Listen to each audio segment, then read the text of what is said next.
excited because on the phone is Sammy Hagar, and walking into my studio right now is David Lee Roth, who the two of them, I can't even. There's David Lee. Look at him, and looking good too. Looking happy and healthy. Hey, David. Hello there. Hey, man. Good to see you. What's happening, brother? Take a seat. David always looks so happy. I'm delighted to be here. Good. Let me get Sammy on the phone. Have you met with Sammy face-to-face, by the way? I've met with Sam twice now. We're actually colleagues. Sam, are you there? Sam, are you there? Howard. Hey, how you doing, Sammy? I'm doing pretty good. How you doing, Dave? Outstanding. Well, I got to tell you something. I never would have believed like the Russians would be our friends, and more importantly, I never would believe that you two would work together. Bono called me and told me I had to do it for world peace, Howard. Let me go to Sammy first. Sammy, I'm assuming you always told me over the years you don't need money. So it's not for the money you're doing this. Why are you doing it? I'm doing it because Dave called me and said, well, he had someone call me to see if I was interested. I said, I think it's a great idea. I think the whole concept is just to do with rock and roll. It's to do with the history of Van Halen. And it's just to do with shoving it up the brothers' asses and not getting off their asses and coming out and doing it with us. That's what I thought. Is this a big F you, Dave, to the guys in Van Halen? In other words, That ain't all as you of it, can see, but that definitely is what kind of motivated me a little. As you can see, Sam and I can get along. Henceforth, I can pretty much hang with anybody. I think, in retrospect, it is a little bit for Eddie Van Heineken. In a way, will this motivate you two to be friends? Because even Robin said to me, how long do you think these two guys with their egos? Well, you never know, Howard. We don't know. We haven't hung. You know, we haven't even done one show yet. Right. And honestly, I'm looking forward to it. You know, I think it's totally cool. I don't plan on hanging that much with my man Diamond, but I mean, if he wants to hang, we start doing that. That's one thing. But this is really, you know, it's a little bit. I think we have two different approaches here. Sam is going to throw a hell of a party, and I am the party. So throw a party for Dave every night. But Dave, But what are you going to sing? Let's get down to the music. I got more hits than Beethoven, Robin. Come on. David Lee Roth has 7 albums with Van Halen. Right. Sammy Hagar has 6 albums with Van Halen. Right. Between the two of you got a lot of hits. Probably close to 100 million record sales, not including the bootlegs. Now, how does it work? How do you? Are you guys only going to sing Van Halen songs? I'm going to pretty much dwell on it. And the times when I was quarterback for the band, that's as familiar as the Nike swoosh or the McDonald's arches in America. Because that's what the audience wants, right? Absolutely. Sammy, would you agree? No, I mean, I'll do about 6 Van Halen songs out of about 15. And what will you do? Some Sammy Hagar solo material? Of course. Okay. And Dave, you will. I might even play some Howard Stern songs, you know? And Dave, you will stick mostly to Van Halen. It's so familiar, Howard. When both New York teams took the field for the World Series, they both played Running with the Devil. How can I defy something like that? And how do you go about finding a band? Now, who can play Van Halen? Now, well, once you've already created the material, originating the material is the magical trick. But once it's on a record, 1 in 10 million may be able to do it. And I think I found that kid. He's brand new. Dave, are you reading this shit? No, I'm not, take it actually, easy, Sam. Sammy. Would you like me to slow down or just more space? It's 5:30 a.m. my time, man. I'm on the West See, Coast. it's man. You already gotta slow started. down a Sam, little I bit. haven't been to sleep since the late 80s. Knock it off. Sammy, what's your point? That Dave Never takes a breath. Dave never takes a breath and doesn't let you talk? Well, he's just really good, man. This tour is going to be great. This tour is going to be superb. Are you kidding? In a rivalry like this, and there's the harshest element of any rivalry, I think, between Sam and I, and I've said this before, is nothing that can't be solved with a shot of Cabo Is there Wabo tequila. anything, though, wait a minute, Dave. Is there anything to the fact, though, that you probably think your Van Halen material is the strongest material. Of course I do. Is there really a rivalry? This is like a little bit, not only is this a fiesta, but it's also a little bit like a NASCAR stock car race. And Now, you're this here. is like Tyson Lewis, not Elton and Billy. You know what I mean? Take me back now to Dave. You're sitting at home and you have this idea. You have a brainstorm, and I get the brainstorm. You're saying, "Wait a second." Van Halen thinks they hold all the cards. They have the band, but meanwhile, their effort to get a new frontman in Gary Cherone failed. They really can't go on tour. No one wants to see Van Halen without a frontman. That is a tribute to both the frontmen. Right. And in a sense we're that the two frontmen of one of the most familiar sounds in the history of the sport. Yeah. So you're sitting at home and you go over it and you say, wait a second. If Sammy Hagar and I go out on tour, that creates excitement. It screws these guys in Van Halen who won't let either one of us back to doing what we do. And they really can't go on the road and do the music. How do you Well, they then... can do anything they want, but truthfully, this is a great tour. This is pretty much, they tried it without either one of us, and it didn't work for them. And I don't think the fans want to hear another singer in that band. I think what you have here is a lifestyle. I think Van Halen's kind of like done. Otherwise, one of us would probably be back in that band. You got point of view. What you have here is genuine action figure. Well, let Sammy say what he's saying I'm here going to go back and with my same band from the day I left Van Halen, I got to Wobble Readers. We have the same band. Okay, Vic Johnson, Mona, Jesse, David Lodge. The Redheads know who this band is. And we're going to do the same thing we've always done. It's just that we're going to team up with Dave, and we're going to go out and do it together. And hopefully you guys are going to get this coin flip the hell over with so I can go back to sleep and do what I do I want to best. flip Jenna Jameson and call tails. Now, wait a second. Sammy, all right, I'll let you... Are you going to flip a girl? Yeah, I'm gonna flip it, honey. But let me just say something, Sammy. You do sound Rob, hostile. let's flip Robin. You do sound hostile. I have a feeling that it's going to be like two separate dressing rooms. You guys' paths aren't going to... Will you ever take to the stage together? Let me ask you a question. Sam, let me ask you a question. Hold it. Hold We're it. What trying is to Sammy's... get down to something. Sammy, would you ever take the stage with Dave? Absolutely. You would. And I'll Dave? play guitar on any of them tracks and let Dave sing. Sam has or sung a something lot like of my that. songs. I don't think I've sung any of his. But first... Would you sing one of his? No. We got to make sure we can do this. Now, really, to me, I like the competitive side.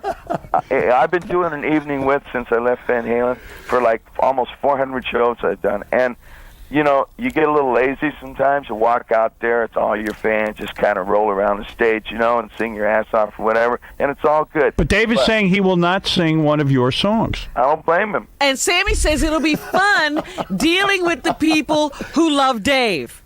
I have, and you know what? I've already met everybody I know. I want to meet everybody Sam knows. See? Yeah. And I think there's a little roll cross training there. Dave, There's is this two your major way? audiences Dave, to share in there. is this your way of proving to the audience at large that you're not the guy who broke up Van Halen? That you're actually easy to get along with, and that Van Halen is difficult to get along with? Again, it's not my original ambition, but in retrospect, that certainly demonstrates. What was it like when you sat home and came up with this idea to tour with Sammy Hagar? I'm amazed that he was the guy who made the phone call. What was the phone call? He put somebody up to it. Who did you have make that phone call? I had my new assistant, Matt, do it. Okay. And we called Irving Azoff, Sam's manager. Okay. And what was that phone call like when you first, I guess Sammy said, okay, to your assistant, I would like to talk to Dave about this. What was it like when you called Sammy? I didn't speak to Sam on the phone. I met him at a meeting, and the first thing that I said is, hey, there's been an acre of bad blood, a river of bad blood through us here. Right. And it's time to go on, something in the future. It's unity. I think maybe you even said it. If we can do it, next stop Palestine, huh? Right. It does seem amazing to me. And Sammy, when you were face to face with David Lee Roth, was there revulsion at first out of all the negative things he said about you? Were you really turned off? Dave never said anything that was true about me. See, the only time things hurt, Howard, is when someone says something that's true about you. Deep inside, something you know is really true, that really bothers you. Well, the kind of things Dave said You know what they are. You could. I'm sure you got them right in front of you. You can read the list right down there. Well, All right, at least, let's go. Sam, at least I didn't call you a goofball, huh? All right, let's go to the tape. I'd have been pissed off. Let's go to the tape. Here's David Lee Roth on Sammy There we Hagar. go. I knew you had it. I knew it. Well, Sammy is a mindless little bridge troll drone. You know, everything that comes out of his mouth is word barf. You know, and it's Right. Sammy is my boy. He Right. works for me, man. That's he's right. He's my He's bitch. your dog. That's He's right. your bitch. And when he says my name, we just sell that many more records. That's Just all. reminds people of the glorious past even more. He doesn't even know it. Is that still true, Dave? I hereby regret saying anything bad about anybody in my entire Well, lifetime. apparently Sammy has stopped singing those songs and paying Dave. Yeah. Actually, Sammy, I think Sam's bass player Mona is going to punch me in the mouth. Is Sammy, that- any comment about that? Oh, me? Yeah. No. Do I look like somebody's bitch? Well, Dave, you are a master of karate. I know that for the truth, and I know Call Sammy. me 𝗛𝗵cie Tiger. And I know that Sammy is a professional boxer almost. If you two were to fight, who would win? Absolutely, Sam. Really? He outweighs me by Dave, 40 I pounds. love Come on. Dave. Now, see, I like Dave. Dave entertains the living shit out of me. I gotta say straight up, I'm looking forward to this so much. I mean, I'm probably, if you want to find me before Dave goes on, I'll probably be in his dressing room, like listening to him, because I bet you he's like really, really entertaining before he goes on, winding himself up and winding everybody up around him. And to me, that's some good stuff. All Is right? there a chance you will go out on tour and then about a month later we'll read that one of you is very ill and can't go on with the tour and really, chance. yeah, what's really going I on? don't think there's any chance of that. Sam, on your side, what do you say? Well, I'm pretty healthy, but there's a big chance that this thing could blow up for some reason Right. and not do a second leg or anything. Right. I think, these 22 shows, they're practically sold out of the box, and I think it's pretty damn impressive and pretty damn fun, and hopefully I'm going. we'll both hang in there and not party ourselves to death within the first month. I think what's fun about this is to watch you two interact, and I think the audience almost demands that To see you together. that you get on the stage together. Could happen. It's entirely possible. Anything's possible. If we accomplished it to this degree, Howard, then anything's possible. And the audience does want to see you guys do Van Halen material What because, would they do together, though? well, just a Damn it, Dave, gigolo. soon. Sam and Dave. Hold on, I'm coming. Gold man. I think we're already being sued by the owners of the Sam and Dave title. Oh, I Yes. think they're Right. both right in line. No, What we is- are. what is the Somebody tour- sent a letter claiming that we've stole the Sam and Dave moniker and that they want to sue us. That's and, true. And my lawyer sent a letter back saying something like, well, in case last we look, one of them's dead. And They said that the Sam and Dave fans might be fooled to thinking that Sam and Dave Moore are out there doing it. Or Doing Sam Van All Halen. right, now two white guys. Yeah. Yeah, doing Van Halen. Well, why don't you call it? Just put our picture on the paper. Nobody will, they'll be okay with it. Call it Dave our and Sam. picture is already all over the papers. Hey, here is Sammy Hagar talking about David Lee Roth. I just think that it's as what I'm saying is like I think Dave's trying to be sexy, and I just want to let him know that Women I don't think aren't, women like that kind of stuff. I know. Bite It's too your fat. ear off. It's too goofy. It's too goofy. It's just He's great. calling the wrong Women like crowd, is what you're construction saying. workers and stuff. Yeah, right. They're like manly men. Yeah, guys with right. belts on with my with goodness. hammers and stuff. I understand what you're trying to say. What about that? Little Did I Elvis is sound famous. serious, Howard? Did I sound like I was really meaning what I was saying? Yes. Yeah, I think so. That's it. Hey, by the guys, way- let's take it up on deck. Dave, we're busted, man. We're busted. Howard has busted us. This whole thing's going to blow up because of you, Howard. We had it all together. Now you're trying to ruin it. You're an instigator. How about a little credit to Howard Stern, who in 1997, during a Sammy Hagar interview, I said to him, what about a Sam and Dave tour? And what about the rumor that you and David Lee Roth are forming a duet? Oh, that's not Is that That guy's going to too happen? silly, man. Hey, look, I would love to meet silly. Dave. I never met Dave, but you got to admit, come on, Howard. I'm not Right, trying to burn the guy. He Okay. is really a goofball, man. You call me a goofball. Oh, Lord. Wow. I can't wait to As you visit. can see, there is some noise and color and controversy here.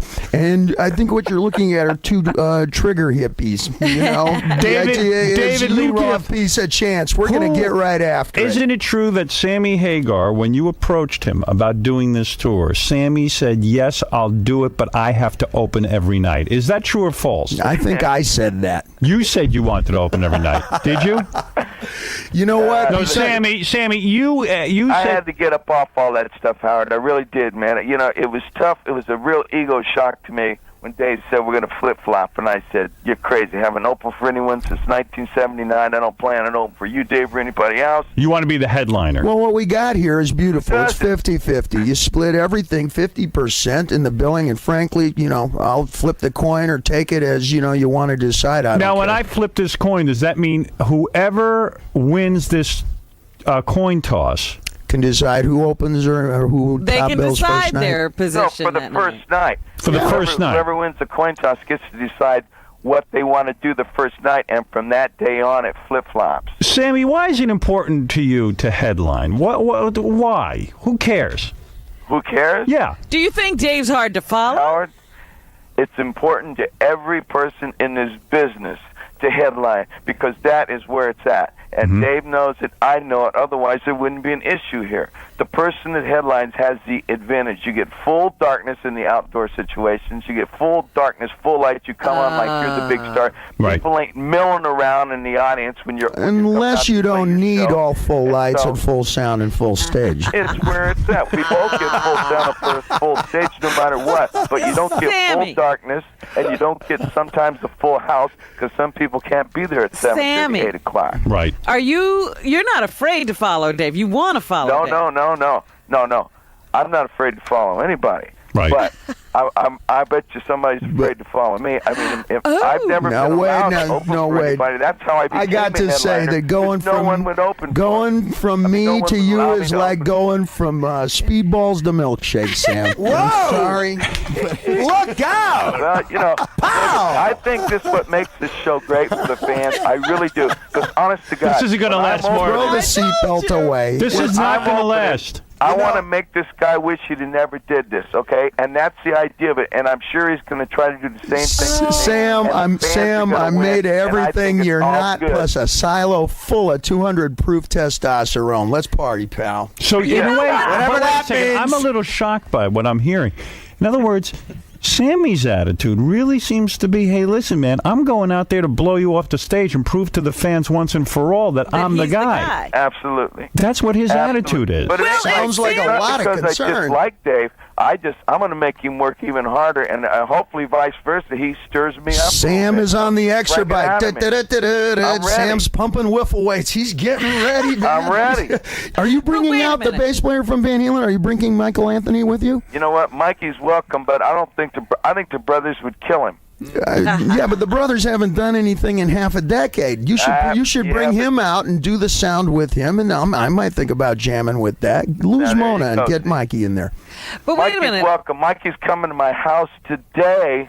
Is and that we're right? Playing tonight with Lars and Kirk from Metallica at the Fillmore. You are See? kidding Stellar me. company at the dead top of the serious. mountain. You're telling me that you, And Michael Anthony. Michael Anthony, and Lars and Kirk Hammett And tonight Kirk at the are- Fillmore. wow, that's I've a been there great 3 show. nights already It is a with good 5 show. bands. What kind of music do you do?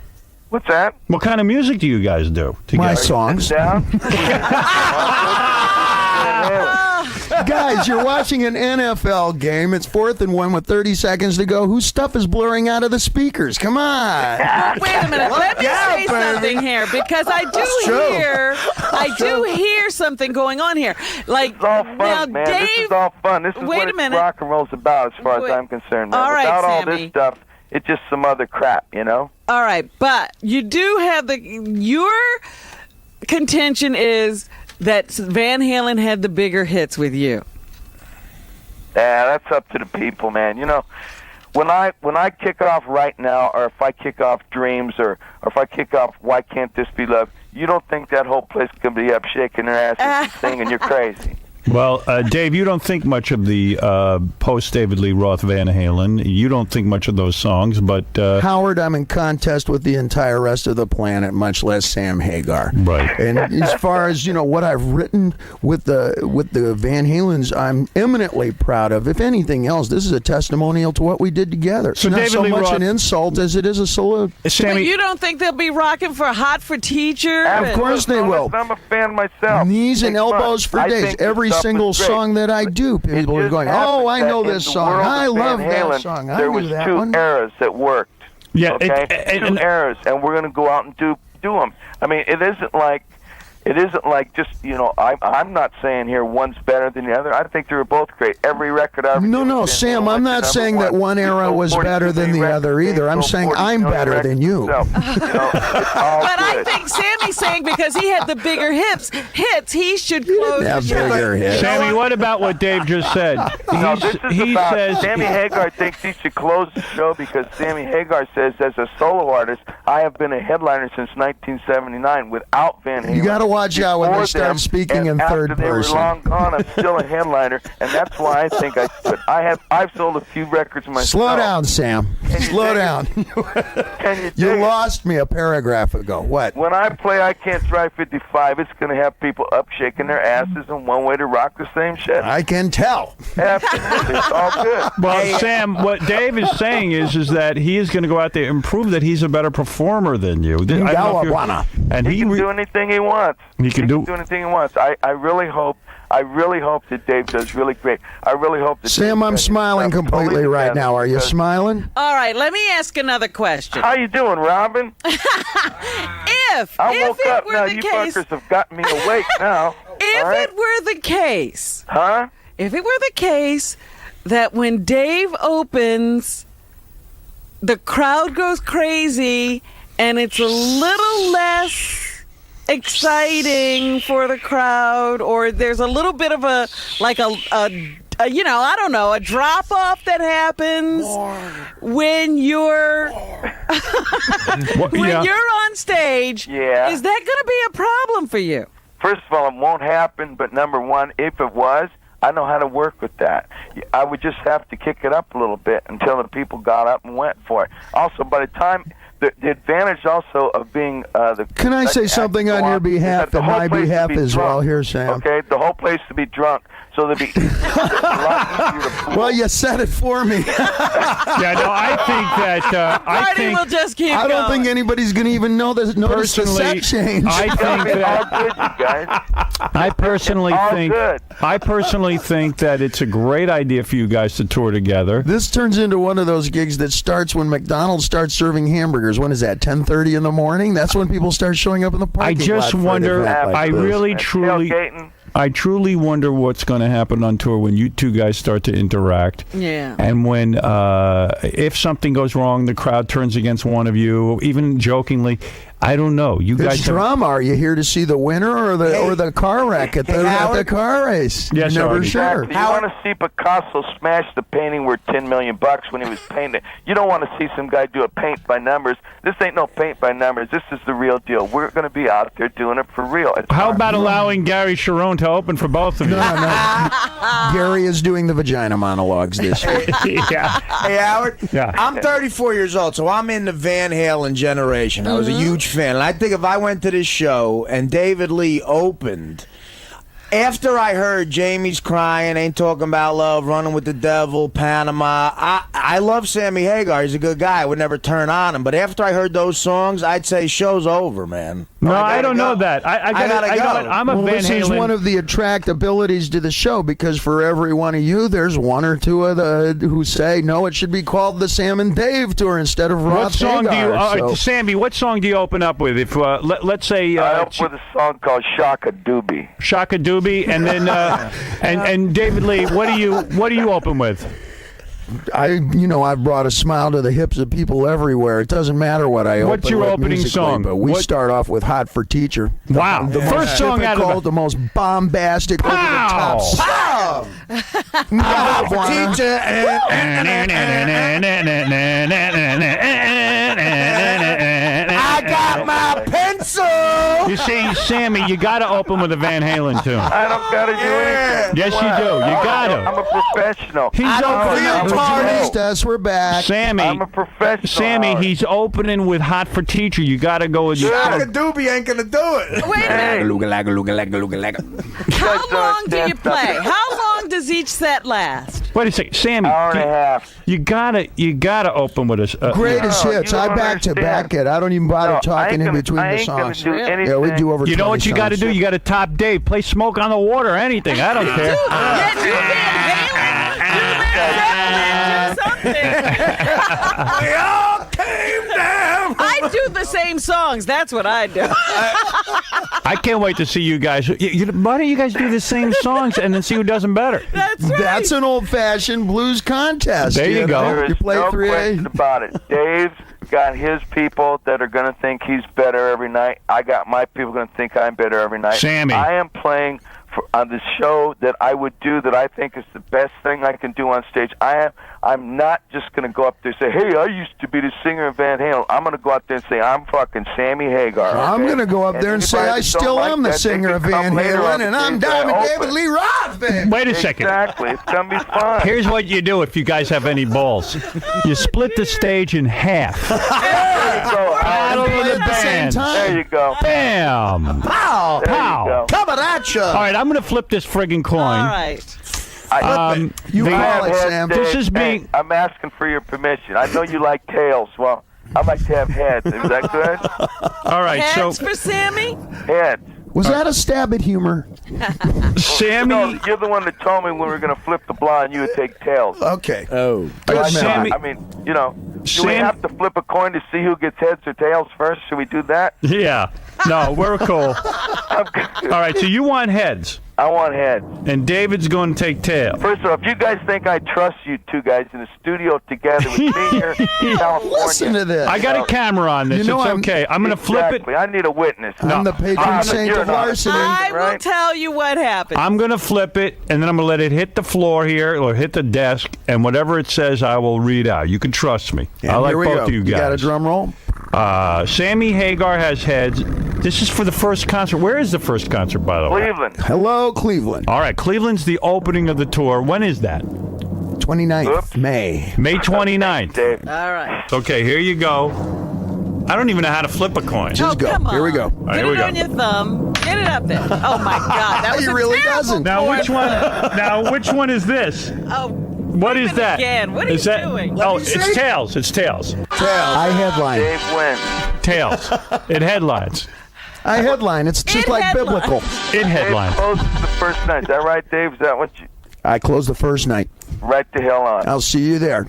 Right, you know What what? time is ignition for me? 9:15?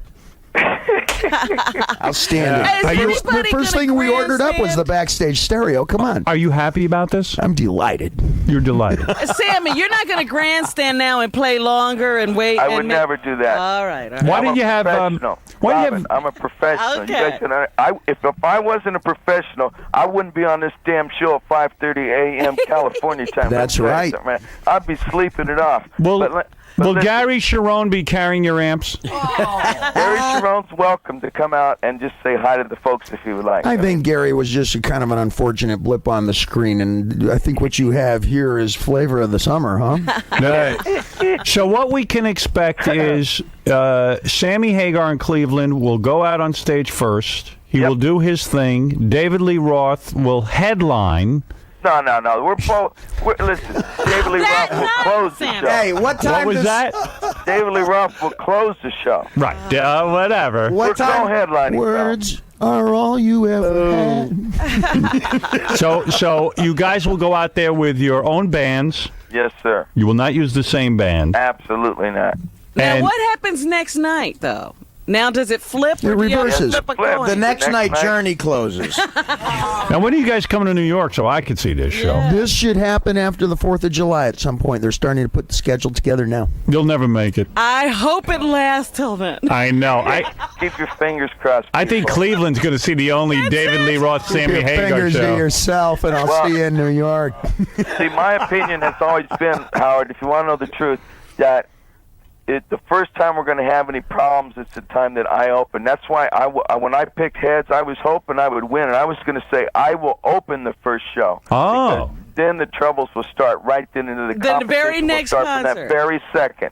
Because that's how it's going to start getting heated. Dave's going to go, oh, my God, I got to go on after that. And he's going to go out and he's going to kick some biggest ass he can possibly Sam, the do. only problem that I'm going to have is the stain you're you're going to leave on the floor when you leave. Oh, gee. Oh, this is getting good, man. Dave, you don't have an ego, do you? Oh, It's yeah. as big as Boston, girlfriend. When's the last time you were on stage, Dave? Seriously, doing Van Halen Oh, I was songs? just in Atlanta with 30,000 of my closest friends, and then the audience at the Atlanta Music Festival about 4 nights ago. Did you do Van Halen stuff? or- Oh, yeah. You We did. tore the roof off that sucker. Right, Boom. right. Half that audience, too, is about 21 years old. All right. out for All right. And Sammy, you've been going on regularly, right? Yes, sir, I have. Yeah. So everybody's tuned up. Alimony will do that for you. Let me just see a couple of people if they want to talk about this. Oh, don't start, Howard. You leave these people out. I know this trick. You sound Howard, like he's you're gonna put applying a somebody out. tourniquet, You're gonna Sam. put I'll somebody cover out. for you. Sammy, You, I don't. Dave, handle this by yourself, maybe. Sam, All right, you I'll wanna cover leave? for Come on, you. Sam. Come on, Sammy. I do. Nah, look, it's 6 o'clock. Don't be a in the morning. pussy. It's not going to get any later. Don't be a I'm gonna go have a pussy. shot of 𝗛𝗲𝗄𝗏 and go back to bed if you don't mind. Oh, we mind. Sam, I'll cover One for phone you. call. Come on. Come on, the fun is having you two together. All right. Make sure that they really piss me off, Howard. All right, go ahead. You're on the air. Hey, this is probably the most dedicated redhead in Orlando. I got a question for Sammy and a proposition for Howard. What's that? Sammy, are you going to be everybody? It's kind of up in the air. Are you going to be playing your birthday at the Cantina? I mean, do you know when Absolutely. Very What nice. is the Trying to get Cantina? Dave's birthday's October 10th. Mine's October 13th. I told Dave at the 𝗛𝗏𝗏, I'll play for his birthday on the 10th if he plays for mine on the 13th. Well, you guys are in That love. rocks. No, I want Sammy Britney is Spears at anyway. my birthday. Howard, it's your birthday. You're a Capricorn or something, right, Howard? So you guys are I now. treat her like gonna- a unicorn. You want Britney Spears at your birthday? Yeah. Okay. Not Sammy Hagar, huh? Let's just turn left of center here. You dig her?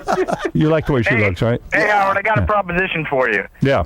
You name it, Prince Albert, anything. If you can figure out some way for me to meet Sammy, I will do anything that you can. I don't possibly care. dream of. Sammy don't want to But meet you. Sammy, see, what? Aren't you glad you stayed? There was a redhead on the phone. Yeah. Are we love it. flypaper Okay. for crazies? Let's go to Angela. You weeded this one in. You had some guy there that was ready to burn me, and then you real quick shift me over to this No, guy. But, I'm just I really picking 'em up. appreciate it. But listen, I'll see feeling you in paranoid. Cabo. I'll see you on this Sam. tour. We'll be playing Orlando. I'm sure as long as this tour it can work. Once it's showed that it can work, we'll probably continue on, but it's not guaranteed. But I'll see you out there, pal. What about Angelo? You there? Yeah. What's up? Hey, what's going on, Howard? Angelo, it's David Lee. How are you? How you doing, Dave? Outstanding. I've been a fan for years. Well, what do you want to say? It's nice to see that you guys could get along and go up on stage together, though. It's a time for Right on. unity, a But, great healing.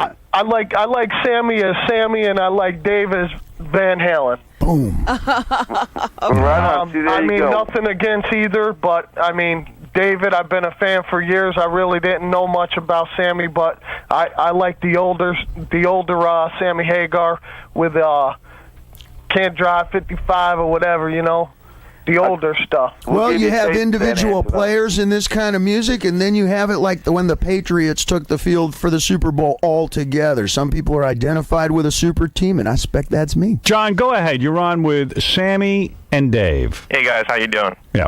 Hey, Good. listen, I'm a music journalist. I've met everybody in the Van Halen camp except for Dave. Hello.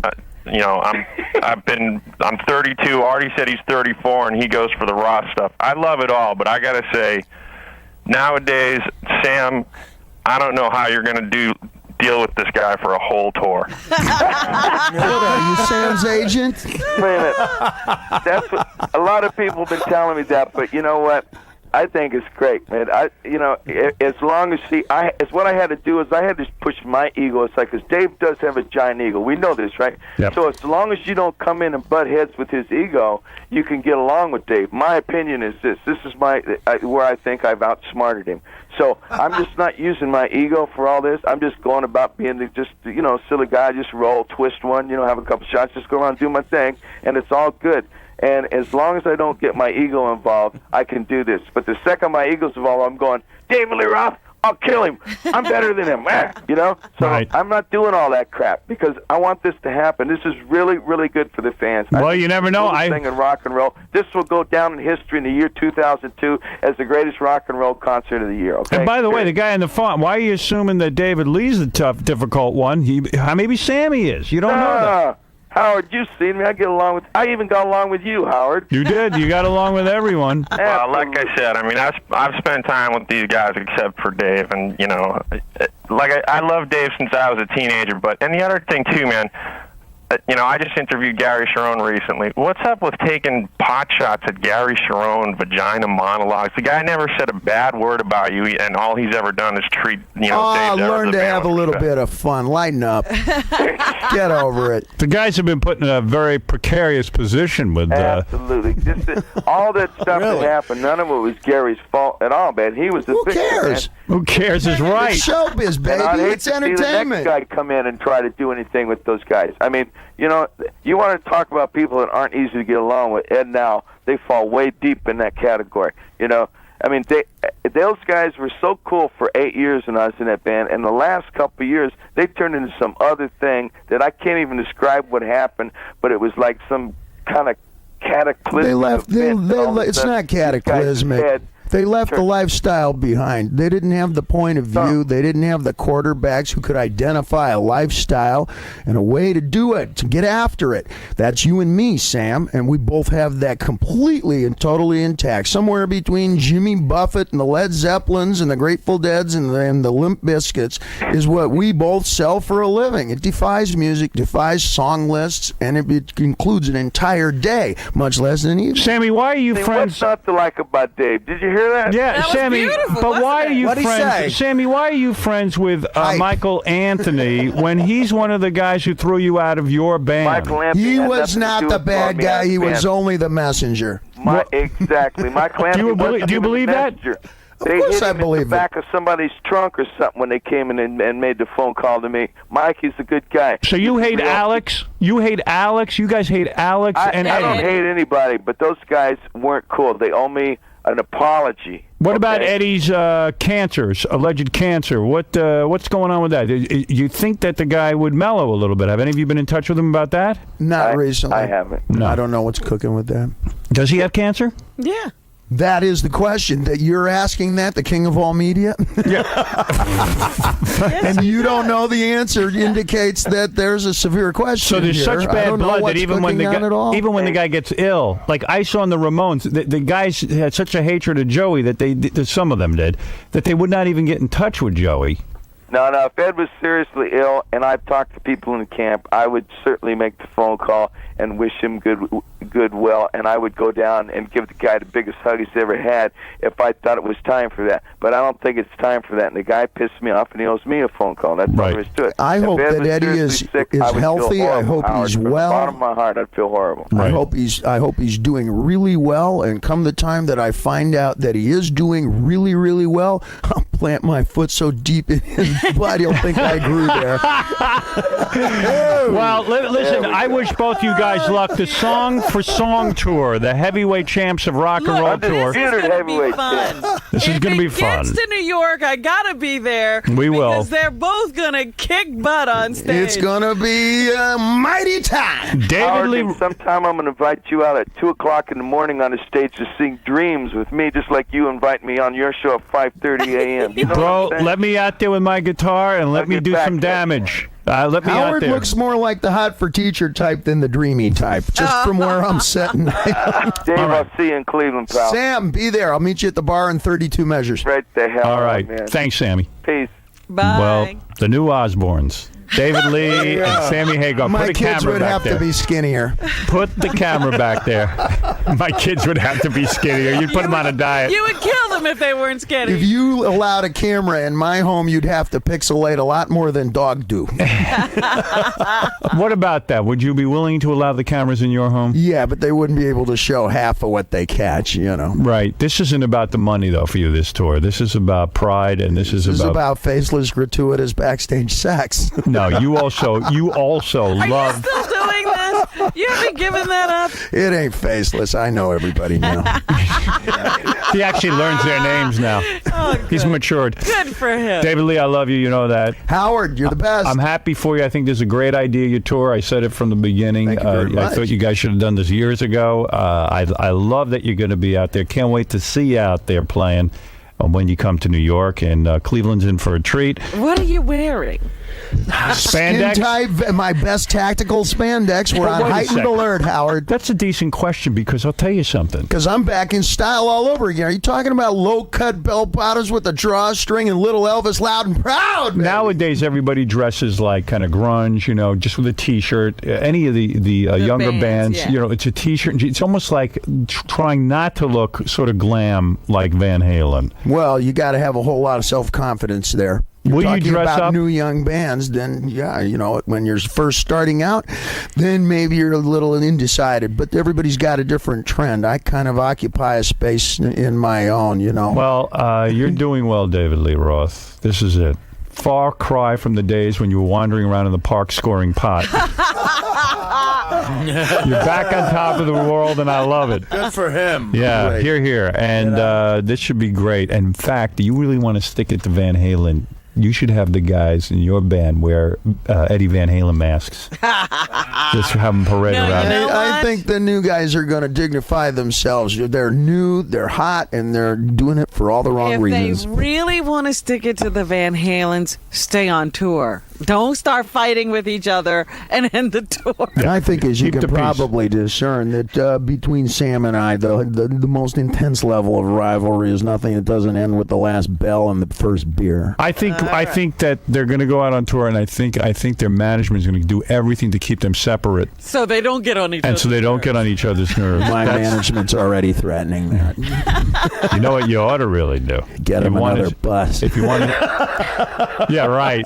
If you want to stick it to Van Halen, you F Valerie Bertinelli right on stage, right at the I don't finale. think he could do that. Well, maybe I could do a porno with her and call it Inappropriately Touched by an Angel. There you go. I give this 2 shows, and these guys are going to be killing each other. But listen, I wish you the best of luck. I know you're going to have your hands full between you and Sammy and all your entourages. Somebody is. It's going to be beautiful. God bless. And within 2 weeks, Dave should fire Sammy, and that'll be the end of it. We'll be back with the news right after. Hello, Gary. This is Riley. I'm calling you from L.A. You motherfucker brain damaged or what? All right. Call me at 8:05. We've been trying to contact you for some time now. How can I be on your show when you don't talk to my representative, who is slapping out here in L.A.? Give us a call. We'd like to be on this morning. We were on your chump-ass show last night. And let's do something here, man. That one guy put together that Metallica song. That was great. That was really good.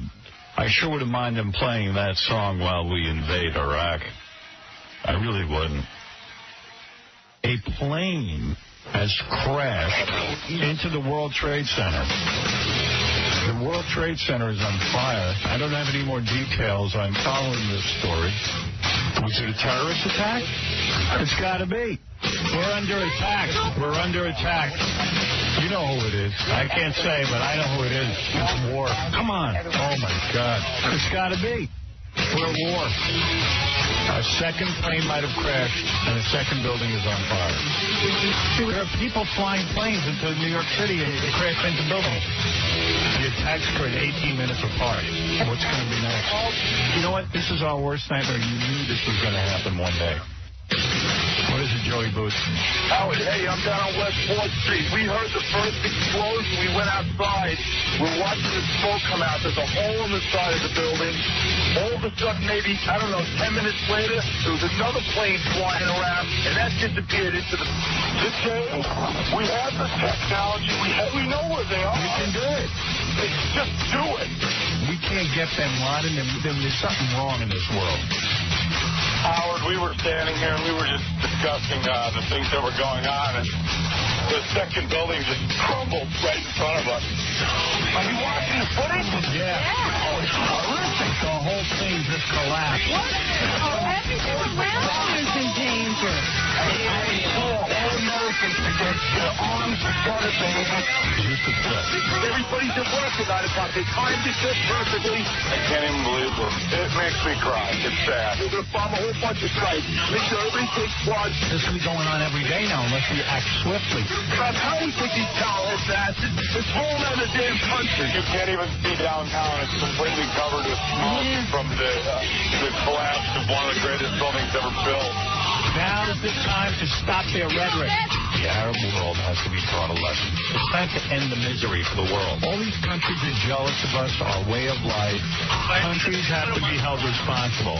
Let their people burn and suffer. We have to protect our way of life. We're too liberal. When parents are too liberal, the kids get spoiled. And they act out. Teach them a lesson.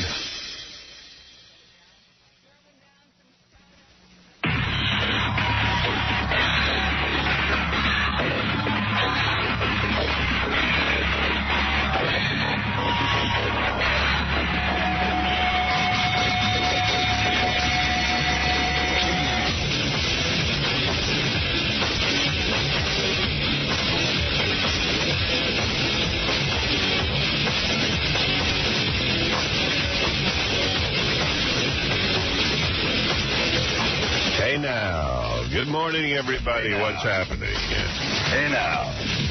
Hey now. Hey now. Hey now. Hey now. Hey now. Hey now, everybody. What's happening? Good morning and welcome to the show. We've got a big show for you today. You know who's stopping by today? Evil Dave Letterman will join us. Wonderful. Wow. Hey now. Wow. Later in the show. Much later. I didn't think we needed him here all 4 hours. Okay. Dave's getting over. He needs to rest. Because of his evil shingles. He's doing his voice exercise. I was reading in the paper, some dude wrote into the Daily News and said, you know, how come all those protesters didn't, like, lay down in the street and get all dramatic when 9/11 happened? I don't remember them being around. They're too busy running. People should have been, like, marching through the streets. You know, protesting, like protesting the animals over in the other part of the world there. You know, and laying down in the streets. And France and all of them should have been laying down in the streets. Yeah, they should have gone to places where people commit terrorist acts and train and say, we're having a die-in right here. Yeah. You know, no one has protests. Well, the war is going well. You know what freaks me out? That the stock market gets affected by the war. Like, to me, the stock market is a reflection on how solvent companies are and how, you know, how well they're doing. It's such an, it shows you the stock market is like gambling. I mean, it is such an emotional roller coaster. Apparently, the people who are on it every day are gamblers. I know, because it's like you know, it's like going to Golden Palace, for God's sakes. I mean, it's so up and down. Yesterday, it went up like I don't know how many points. But why? Because we announced that Saddam Hussein might be dead. Now, but that wasn't true. No, but it's good news, but it shouldn't affect... Well, that's what I'm saying. It could be real, but what does it have to do with business? Nothing. It has nothing to do with the price of a stock. Right. Well, actually, it does, because obviously all stocks are inflated when things are good. Yeah. Well, anyway, so I think that's real interesting.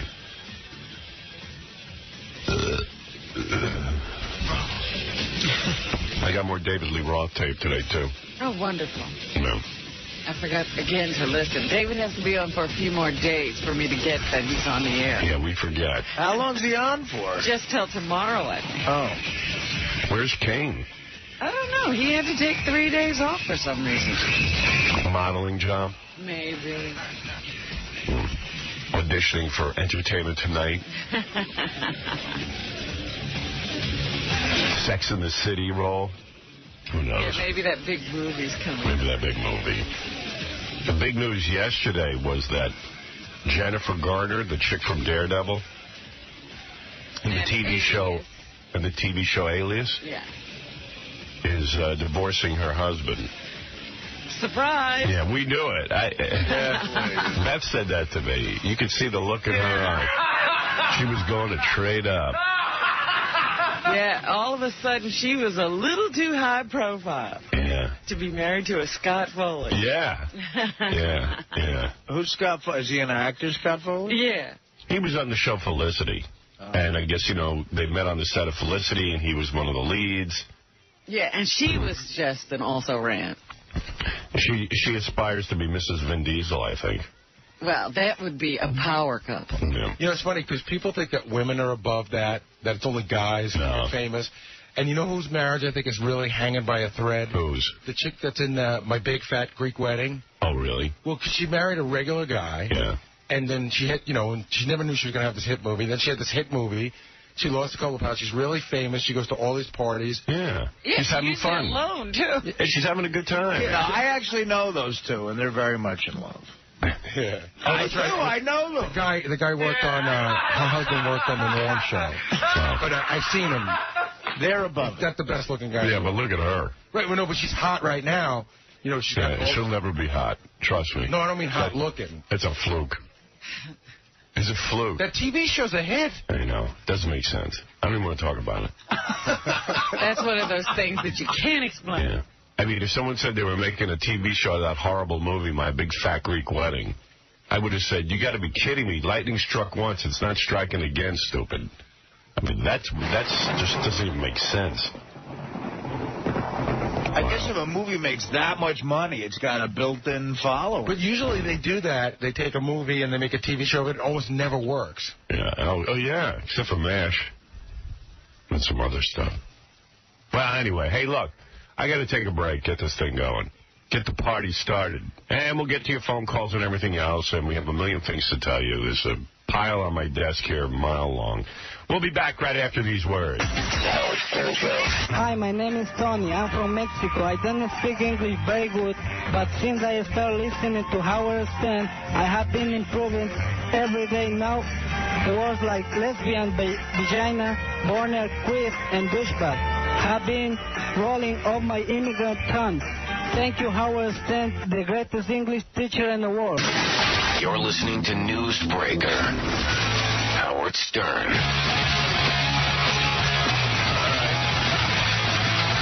Let's break some news. You got terrific hooters, but you got a butter face. Your ass couldn't be much cuter, but you got a butter face. The Big Butterface contest will be going on in Las Vegas. We got an email from a guy yesterday. He said, you got to check out this chick.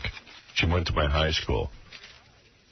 And this girl could win the Butterface contest in a second. She would take the $25,000 in a minute.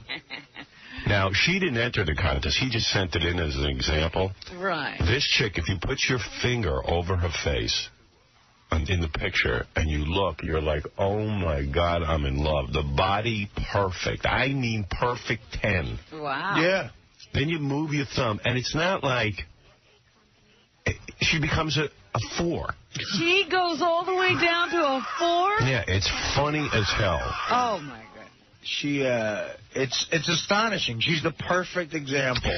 But I said to Gary, this chick, there's no way she knows she's a Butterface. You can see how she's posed. She's beautiful. She's, guys probably hit on her all the time because her body's so perfect. Well, that's what I was saying. They get this feedback from the world that tells them things aren't bad. Guys say to me, how do I tell a girl she's a Butterface because I'd like to get in on the $25,000 prize? And I said, you know what? Have them call me. I mean, literally call me on the show here live, and I'll tell the girls. I'll say, hey, listen, this guy thinks you might be a Butterface, but why don't you enter the pageant and find out? Right. Because she'll say, I'm not a Butterface. I said, well, come on. You're crazy. $25,000 if you win. Gary thought no one noticed his caps. Baba Booey, the biggest teeth on the goddamn planet. Guy's got big lips and thick, like dull, grayish caps. And them sort of caps that looked bad, like this. Like, make them white. And I finally said to him, Gary, we're making fun of your caps. He goes, You didn't know I had cap. Someone told you. Who told you?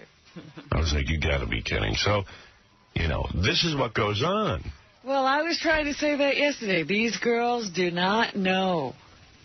Mm-hmm.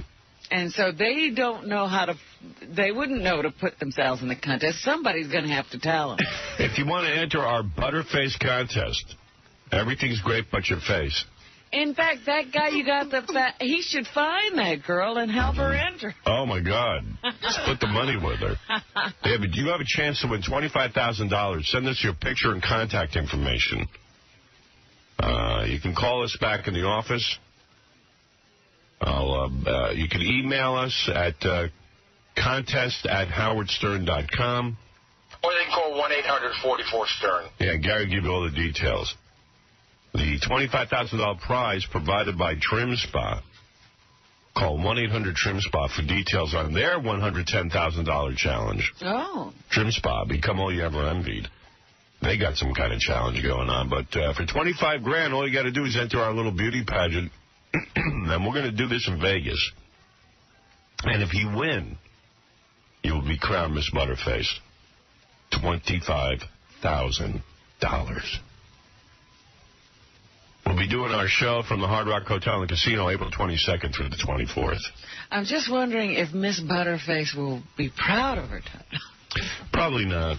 Sure she will. Come on. I mean, she's got a great body. Everybody wants a title. Mm-hmm.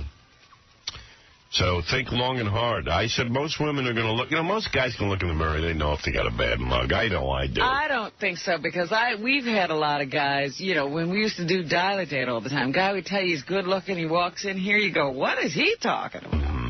Guys don't know either. Guys just think if they look human, they're fine. Yeah. Well, look at Chauncey coming in here thinking he's better looking than me, and as bad as I am, I was better looking than him. Good Lord. John, you're on the air. Oh, hey, Howard. I just think your scoring is wrong. If you're gonna give one score to the prettiest girl, it's gonna be a high score. Then you're gonna take points away for her being ugly. No, this is how the pageant's gonna go, and I anticipate we're gonna have 5 women competing. And what's gonna happen is, it might be more, but this is what I'm predicting.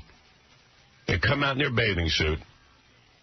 There's a bag over there. The judges look at the body and go, oh, my God, perfect body. 10. Or a good body. 7, 8, whatever it is, whatever points that they give the body. Then I slowly take the bag off the head and reveal. Actually, they step behind a sheet. See, I'm not sure which way to do this. All right, no, I'm going to get rid of the sheet. Yeah, so then you don't need the sheet. Then you remove the bag. You understand? Yeah. And then there's a loud, audible gasp from the audience. Like, whoa. Yeah, you want to hear almost like a Homer Simpson, like a yeah, like not even a scream. It's like a yeah, like you're hitting the gut. Yeah, there it is. Like Yeah, because you looked at that girl yesterday. You put your finger over her face. You didn't need a sheet over her body. No. You saw the face with the body. Yeah. No. Yeah. So anyway. Yeah. So. Yeah. Anybody get the Chris Rock yes for you, Fred? No. Yeah. Please do that. Please, somebody. Yeah. So anyway. Then there's a loud, audible gasp from the audience. And then the judges go, for the face, 2. Meaning, terrible. She's a 2. And then you take her body score. And her face. And her face score. Divide by 2, and that's your score. Oh, okay. Come on, that's great. I see. Yeah. We put a lot of thought into this, sir. Perfect. Okay, yeah, I thought you were adding the 2 of them, and then that wouldn't work because you could have a 6 and a 6, and then you'd have 12 at that point. So it's best body, worst face. Great. See, but maybe that doesn't work out now that I'm thinking about it. Because if a girl has a 10 and a 2. Right, she'd be a 12, then she gets a 6. Right. Then you have a 4 and an 8. See, but wouldn't it work? See, it doesn't work. Because the low score will... You see, it should be the lowest. I got it worked out. This is what everyone says we should do. It's a 1 to 10 for the best body. Go ahead. And a 1 to 10, a 10 being the worst face. Right. That'll do it. That'll do it. Combine the scores. This guy's right.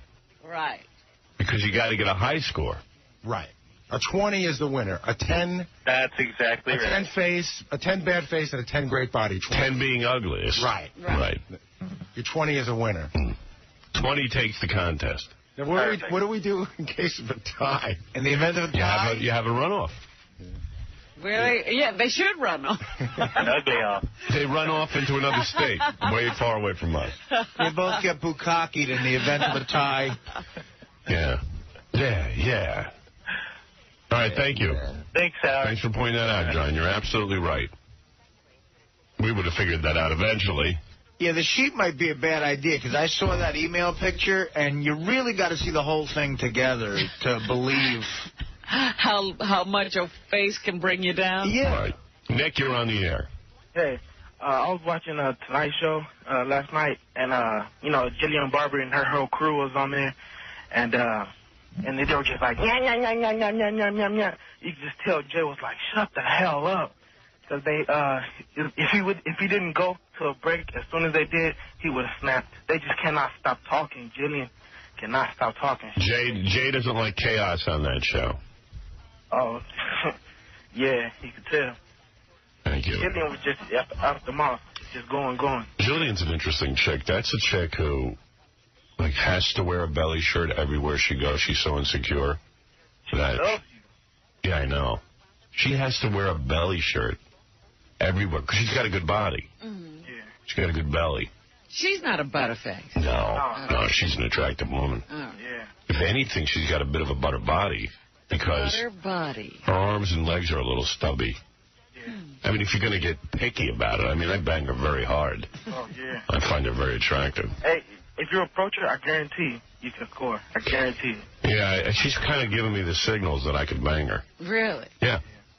Yeah, we were backstage at that boxing match, and she was kind of giving me the vibe. Yeah. I think if I had her up and to give her the Nobu treatment up in my apartment, I could... Yeah. You know what I mean? Flying a few rock shrimp. It'd be on. I can't believe we're having rock shrimp right in your apartment. You really know people. All right, spread your legs. Let's do it already. Shut up! Wrap that belly shirt around your mouth and let's get going. Gag her with her belly shirt. Gag her with her belly shirt. Beth and I had some wild sex last night. Really? Yeah. Freaky. Freaky sex? Yeah. What are you doing? I have this... What the hell happened? I forget. I don't even want to go into it. Yeah.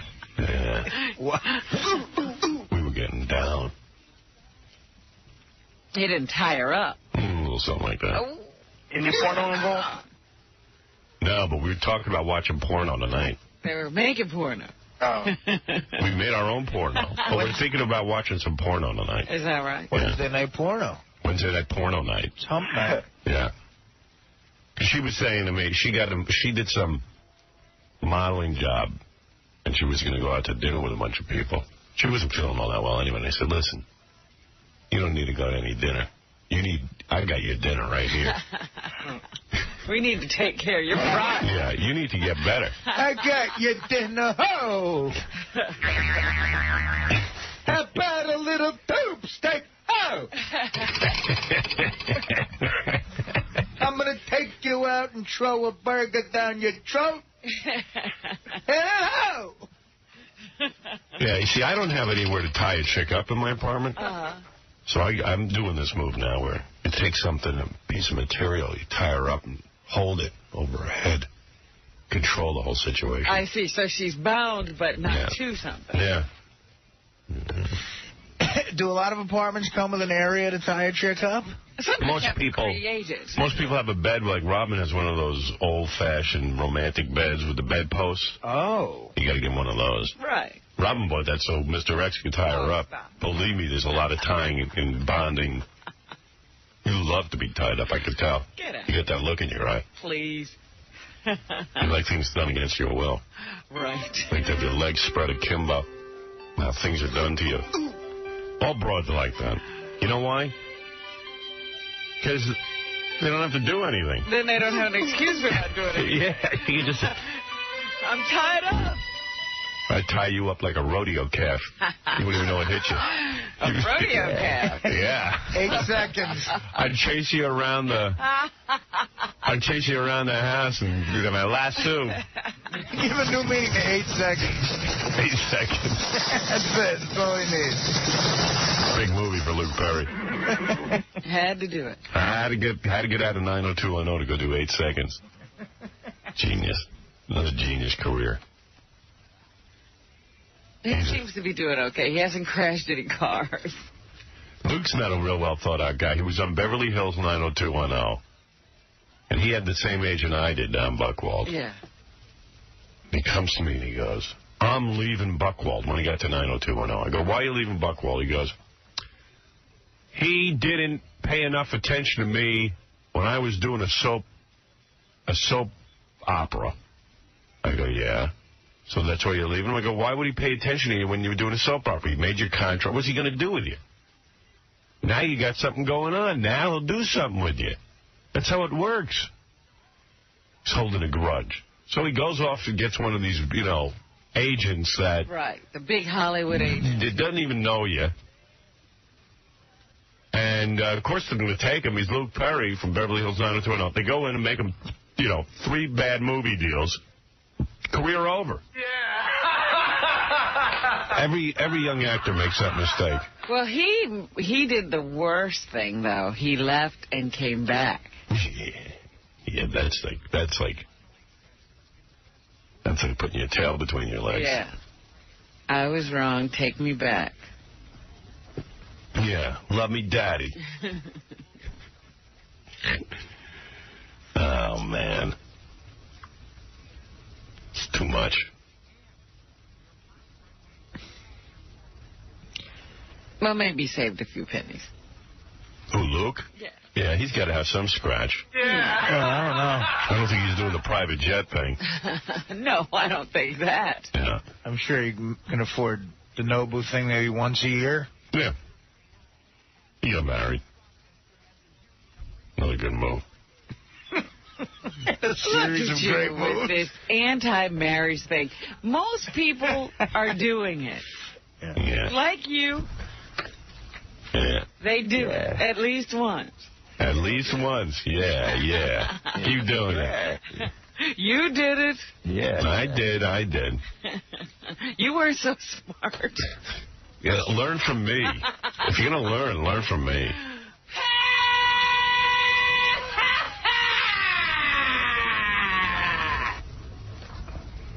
I tell you.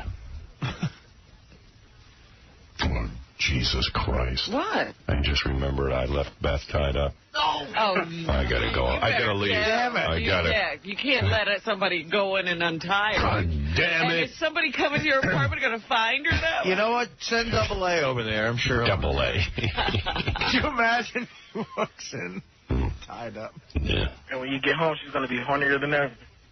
Yeah. Yeah, but wouldn't it be funny if a bunch of household staff... Yeah, right. Yeah. Fortunately, I don't have a staff. And there's the missus of the house all tied up. Yeah. All right, AA, you're on the air. Speaking of the double. Hey, what's going on? Fred does a good impression of you. What's going on, Hal? What's going on? You know, I saw the Gold Dust show last night, and just when I thought your show couldn't get better, I don't know how you do it.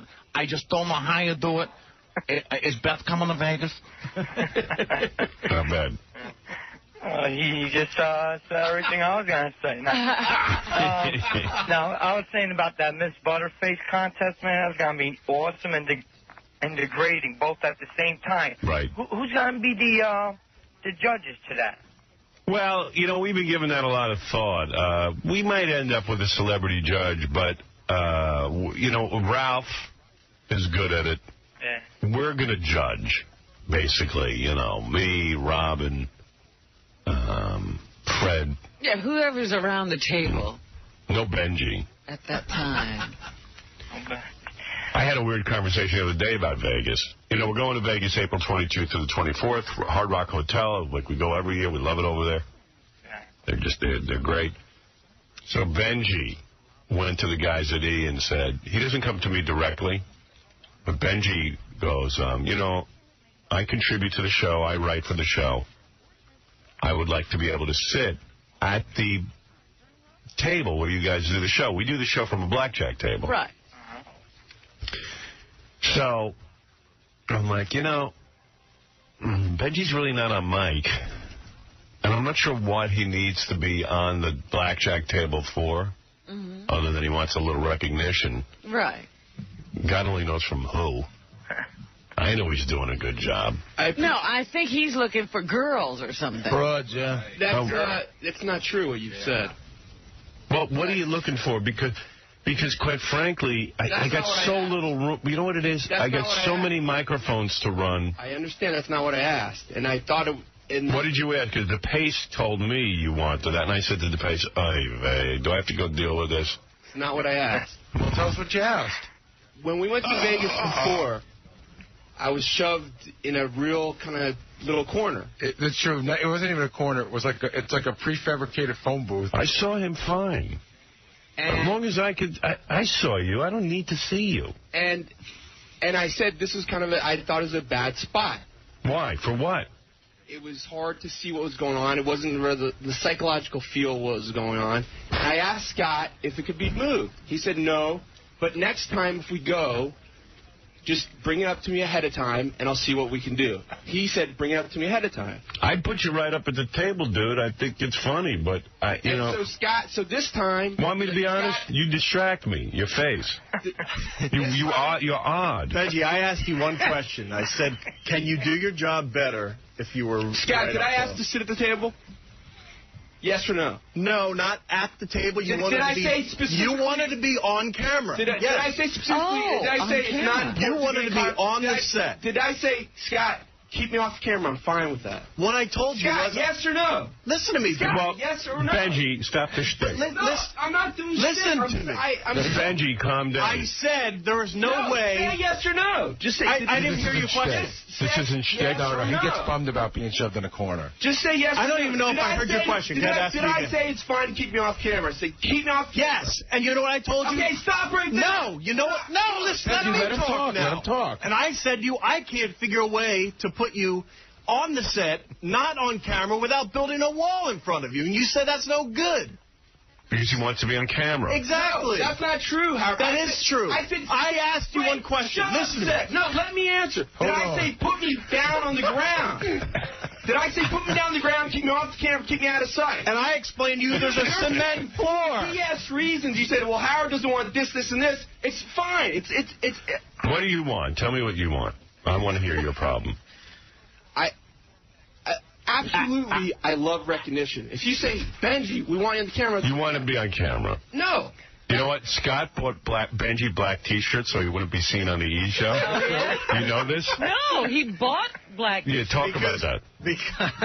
Because I made the decision, if you're not going to have Benji's mic up all the time, right? Why see him? He's distracting. So Benji wore nothing but white T-shirts, and there was no way we could physically possible in this room make him dark on camera. Right. So we bought him some black T-shirts. In the case that he wore something white, I brought it in and said, hey, Benji, put this on. How soon until you tell him to put shoe polish on his face? We thought... Put a bag on his head. Now, here's my point, Benj. No. You're not on... Are you going to let me talk or are you going to yell? Yeah, but I hate being misconstrued all the time. I don't care about your stru. Here's the deal. I think you do a great job. You're really not an on-camera guy. You're not we don't mic you all the time. If I have you up there, it's one more microphone I got to sit and worry about, and it's one more space taken up every time I want to get a guest in there. It's a small little table. Now, if you're not going to be up at the table, where is it you would want to be on camera? I didn't say about being on camera. There's a lot of space. So then what do you need? I think he feels isolated. Is that right, Benji? And you'd like to be... What's the difference? You're listening over headphones. Howard, Wherever I am, I will do a good job. I will do the best job I can. And I will Exactly. do a good Stop job. there. Shut up. Stop shut there. Up. Scott, shut up. The point is, no. Scott, what do you think Benji needs? Yes or no? Yes or no? A haircut. A bag over his head. This has been going on, and it's like, you know what? I feel bad for Benji. Benji wants to be a superstar. I know that. And I love Benji. He's a good kid. He's not even so much of a kid anymore. You love him? He's middle-aged. You know, we don't know how old Benji is. And he's about 35. 35? Yeah, he's no You're kid. kidding. No.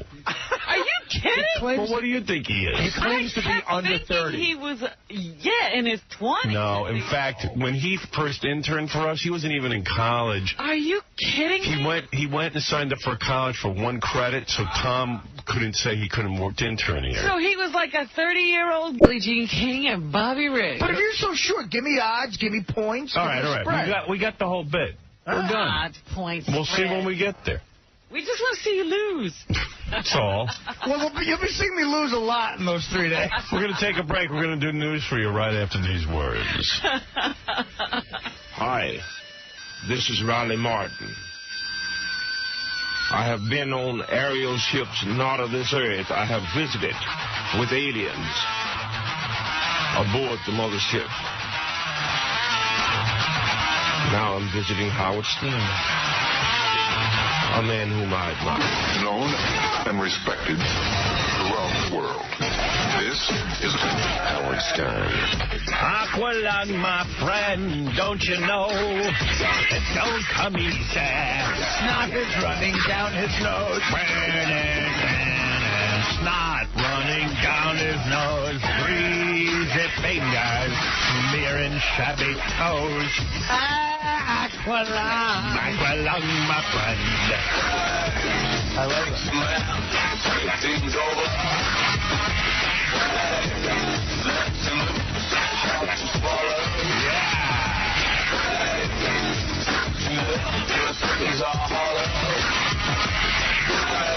It's Tommy Lee, right?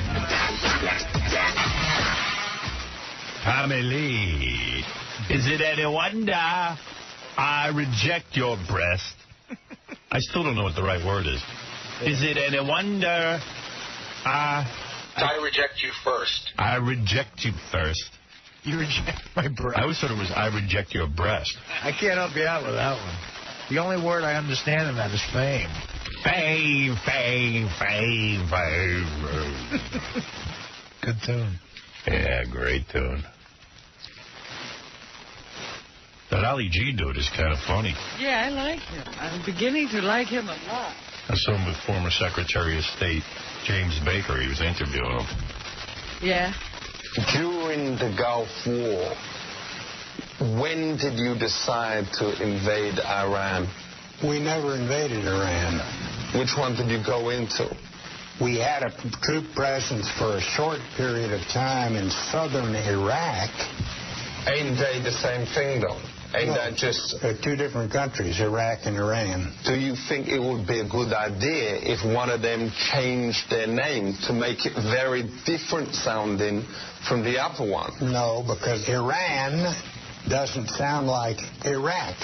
Ain't there a real danger that someone give like a message over the radio to one of them fighter pilots, whether saying bomb Iraq, and the geezer don't hear it properly and bomb Iran rather than Iraq? No danger. How does you make countries do stuff you want? Well, the way you deal with countries in foreign policy, on foreign policy issues, I think that's what you're asking me. No doubt. Is you deal with carrots and sticks. But what country is going to want carrots, even if there is like 1 million tons of carrots that you was giving over there? Well, carrots, I'm not using that term literally. You might offer foreign aid to money, okay? Money. Money is better than carrots. Even if a country love carrots and that is like the favorite national food, if they get given like billions of tons... Don't get hung up on carrots. That's just a figure of speech. So would you ever send carrots? Man, oh, man. You know, is there any situation? No. What about in a famine? What about in a Carrots famine? themselves? No. It's terrible. Dave Letterman joining us. He sounds like he's screwing a dead goat. It's terrible. You don't like it. Perfect analogy of it. All right. You're a funny guy. Yeah. All right. Time for news.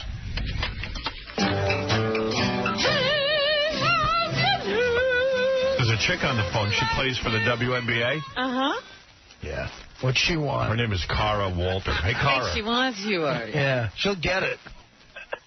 Hello? Hey, Cara, are you allowed to play Artie in a basketball game? Or I don't know. I don't know what my rules are, my contract. I don't think so, but I would like to coach and back whatever girl you get against Artie. I don't even think it'll be necessary. Yeah, what about coaching me if you think I need it so bad?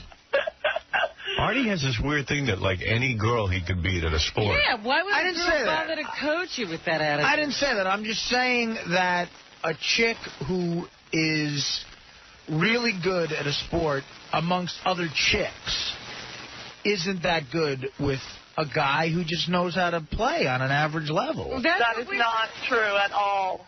All right. And by the way, Bally's has put up a $10,000 prize on this. Bally's is going to train me, so you're really in trouble. Bally's is going to train. All the training in the world is not going to help you, Artie. There's no way. If you get the right girl. Cara, what team? You can't just pick any girl off the street. Cara, what team do you play for? I play for my name's Kara, and I play for the Sacramento Monarchs. Oh, I wish you Who are could they? say, Artie. She's another one who won a bunch of championships. She's 6'7", Howard. I'm Howard. Yeah. Howard. Yeah. I'm the only girl in the WNBA who has a boob job. Are you hot? I'm a 6'7" hot girl. Is it hard for you? Be honest with me. Is it hard for you to get dates being 6'7"?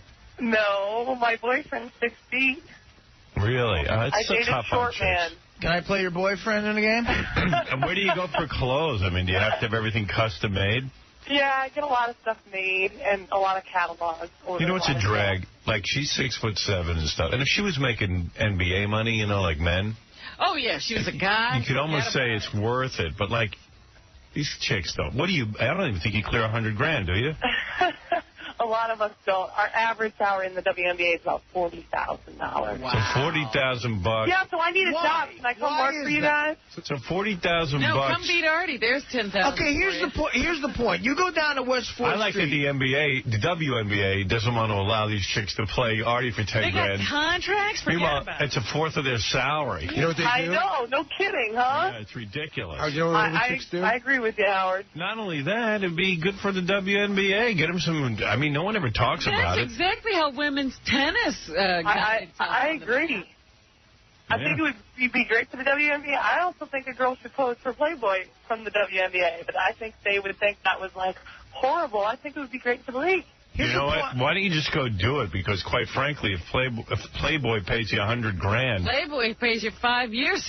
Yeah. Because what these chicks end up doing, Howard, is they go over to Europe and they play in, like, you know, they'll finish Yeah, and then play that's in what Europe. we do. I played over in Italy. That's where we make all our money. In the off-season, we play overseas, and we make great money. Overseas, you can make, like, especially if you're a big girl, like I'm a big girl, you can make, like, $20,000 a month. Does a dude want to, like, bang you? Could they get into something freaky, like, you know, because you're so big? Yeah, it's like they want to climb me, you know? Yeah, and isn't it weird, like, when you wrap your arms around a dude because you're so much... you could probably lift a dude. You're so much more powerful. I know I need to feel like I'm in charge. No, well, you know, I'm a freak, so I like, you know, I'm a freak, and I like the fact that, you know, guys like it. It's something different. It's fun. It's not... But you're you know, a girl. I like to feel like, I don't know, like I'm, you know, even though I'm a big girl, I like to be taken care of, you know what I mean? Like, I like feeling Can you buy, dominated, like, I guess. Can you buy thongs and stuff? Yeah. You know, that's the thing. Like, I'm big, but I'm sexy. It's okay to be big and sexy. But, like, if you're standing up with a guy, your bush is in most guys' faces. I mean, seriously. Girl wants it. 6'7". I'm 6'5". I know how awkward it is. Yeah, well, usually my boobs are in a guy's face, that's for sure. Yeah. Get a face A full of shorter guy. vag. But I I would really like to coach whatever girl you get. If I can't play, because, I mean, I would kill Artie. That's not even a contest. She would, Howard, I watched her play. When she was in college, she'd pummel him. But here's my point. To the street court on West 4th Street and get some of the guys who get in those games, good guys in those games, they could probably all play for the Sacramento Monarchs. But you know what? The thing is, Artie, we're not comparing. Like, it's apples and oranges. Like, obviously, guys are quicker. They're more athletic. They can jump higher. But that doesn't mean if you get a girl who can shoot, that she can't shoot the lights out and beat this guy. Or you can't get a girl who can cross him over, and, you know, just because physically, yes, they're going to jump higher, be a little quicker, doesn't mean that you can't beat him. That's what I'm talking about, Artie. The skills these girls have on the court to get around you. I want Artie to play the Division II chick who's 5'5". I still say he won't beat her. I agree with you. Yeah, I don't think he beat anyone. Like, and you're saying you can't take anyone from college or the WNBA because the rules are... We might be. We're working on it. We might be able to. WNBA players are checking the rules. They're all checking their contracts. And, you know, the WNBA is even looking into it for us as well. They're going to try to find a player They're for it. For $40,000, you shouldn't even have to have a contract. I know. Yeah, That's terrible. Well, I don't think we're allowed to mud wrestle either. Yeah, I like that these chicks are getting paid $40,000 a year and they give them contracts telling them what they can do. Can't do stuff. Well, maybe they only get paid $40,000 a year because no one goes to the games. And you that's not true. But you know, I dig what you're saying, but the fact of the matter is, for $40,000 a year, why are they signing these contracts where they can tell them what they can and can't do? You should be allowed to do whatever you want. Yeah, for $40,000, you should be, you know, absolutely more money as a, you know, as a janitor. And they have a TV contract. WNBA is on TV as soon as the NBA season ends. So there's somebody's making money. Yeah, and it's not the players. It's really bad. Anyway. But do you think? Let me ask you this then: if you think I beat a chick like 6th or 7th off the bench in the WNBA, or if it was competitive, she beat me by 3 points. Do you think the WNBA takes a major blow to its reputation at that point? No. Well, it won't. No? It won't happen. There's I mean, no I don't way. think they care. There's no way you'll beat any player in the WNBA. I've spoken to some people, and they're Artie's saying he can. I'm saying if it's like there's 12 players on the WNBA team, or is it different than guys? It's 11. There's 11. Okay, the 11th chick on the Sacramento Monarchs, I bet will be a competitive contest with me. You're absolutely crazy. Okay. Let's see. Absolutely. Get the 11th worst chick. We're trying to get it set up. How did he get this way? Robin, He was raised by old Italian men. No. I just think that it's... What happened to the 6th person off the bench? Getting nervous? Yeah, what happened? All of a sudden you moved from the 6th person off the bench to the... She said, well, you know, she just said anybody in the WNBA. I agree. There's no way you can beat anybody in the WNBA. All right, baby, I got to go. All right, thank you, guys. I'd love to talk to you about your sex life. Hey, well, we could do that. Just let me know when I can come in. We can do that. You can bring it. You know what? You got to have her and her boyfriend in. Yeah. Yeah, I'd like to hear about that. I mean, doggy style, the guy would have to stand up on some phone books. Right? Am I right or am I wrong? He needs a stool, yes. Oh, no. Yeah. Oh, no. He takes care of it just fine. All right, babe. All right. I bet you Dave's waving his hand. I'm ignoring it. He was, yes. Tara, you're... thank you very much. Okay, hopefully I'll meet you someday, Howard. I'd love it. All right. Yeah, I'll put you on hold. Hold on. All right. So we got a lot of takers now.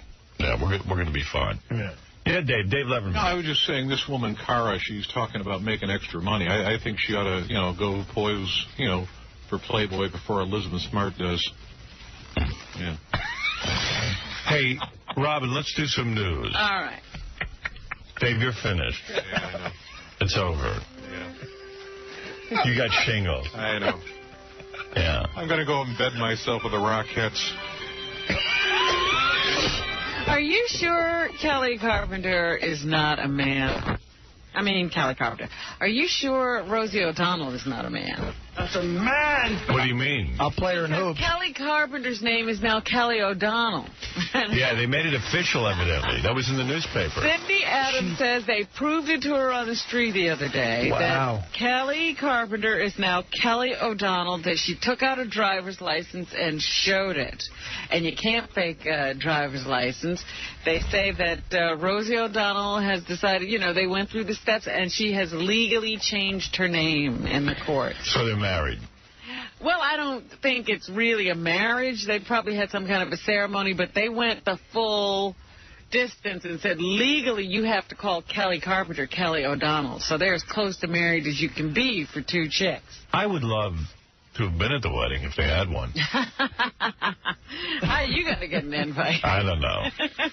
I mean, I'm not positive Rosie O'Donnell's not a man, but I don't want to check.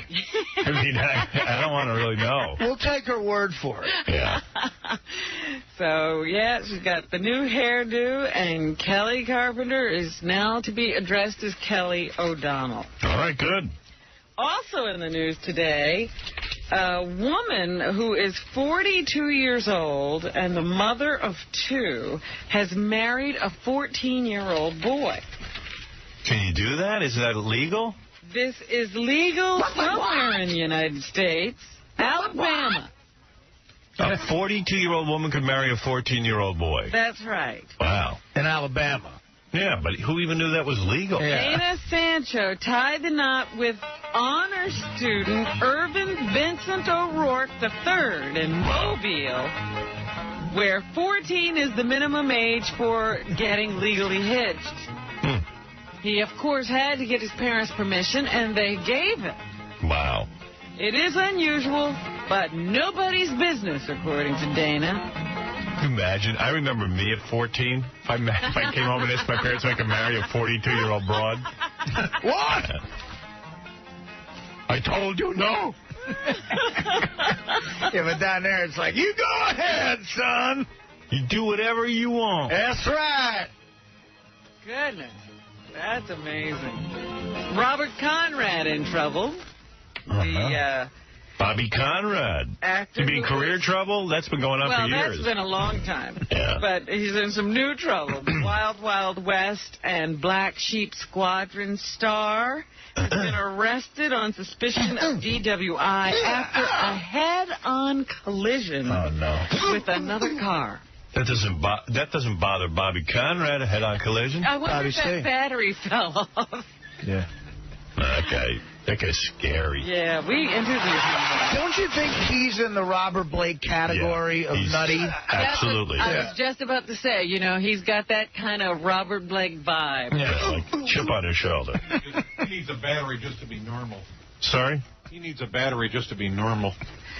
Blood alcohol test results are not yet available, but since the driver of the other car broke his leg, it's his leg, it is being considered a felony. Leg.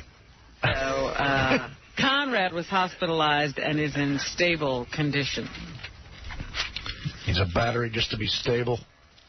As you said yesterday, you know, some really good news from Iraq. They found 19-year-old Jessica Lynch, who was one of the troops that was... Dave wants to know if she'll be in Playboy. Probably before Elizabeth Smart. I hope so. I hope, damn it.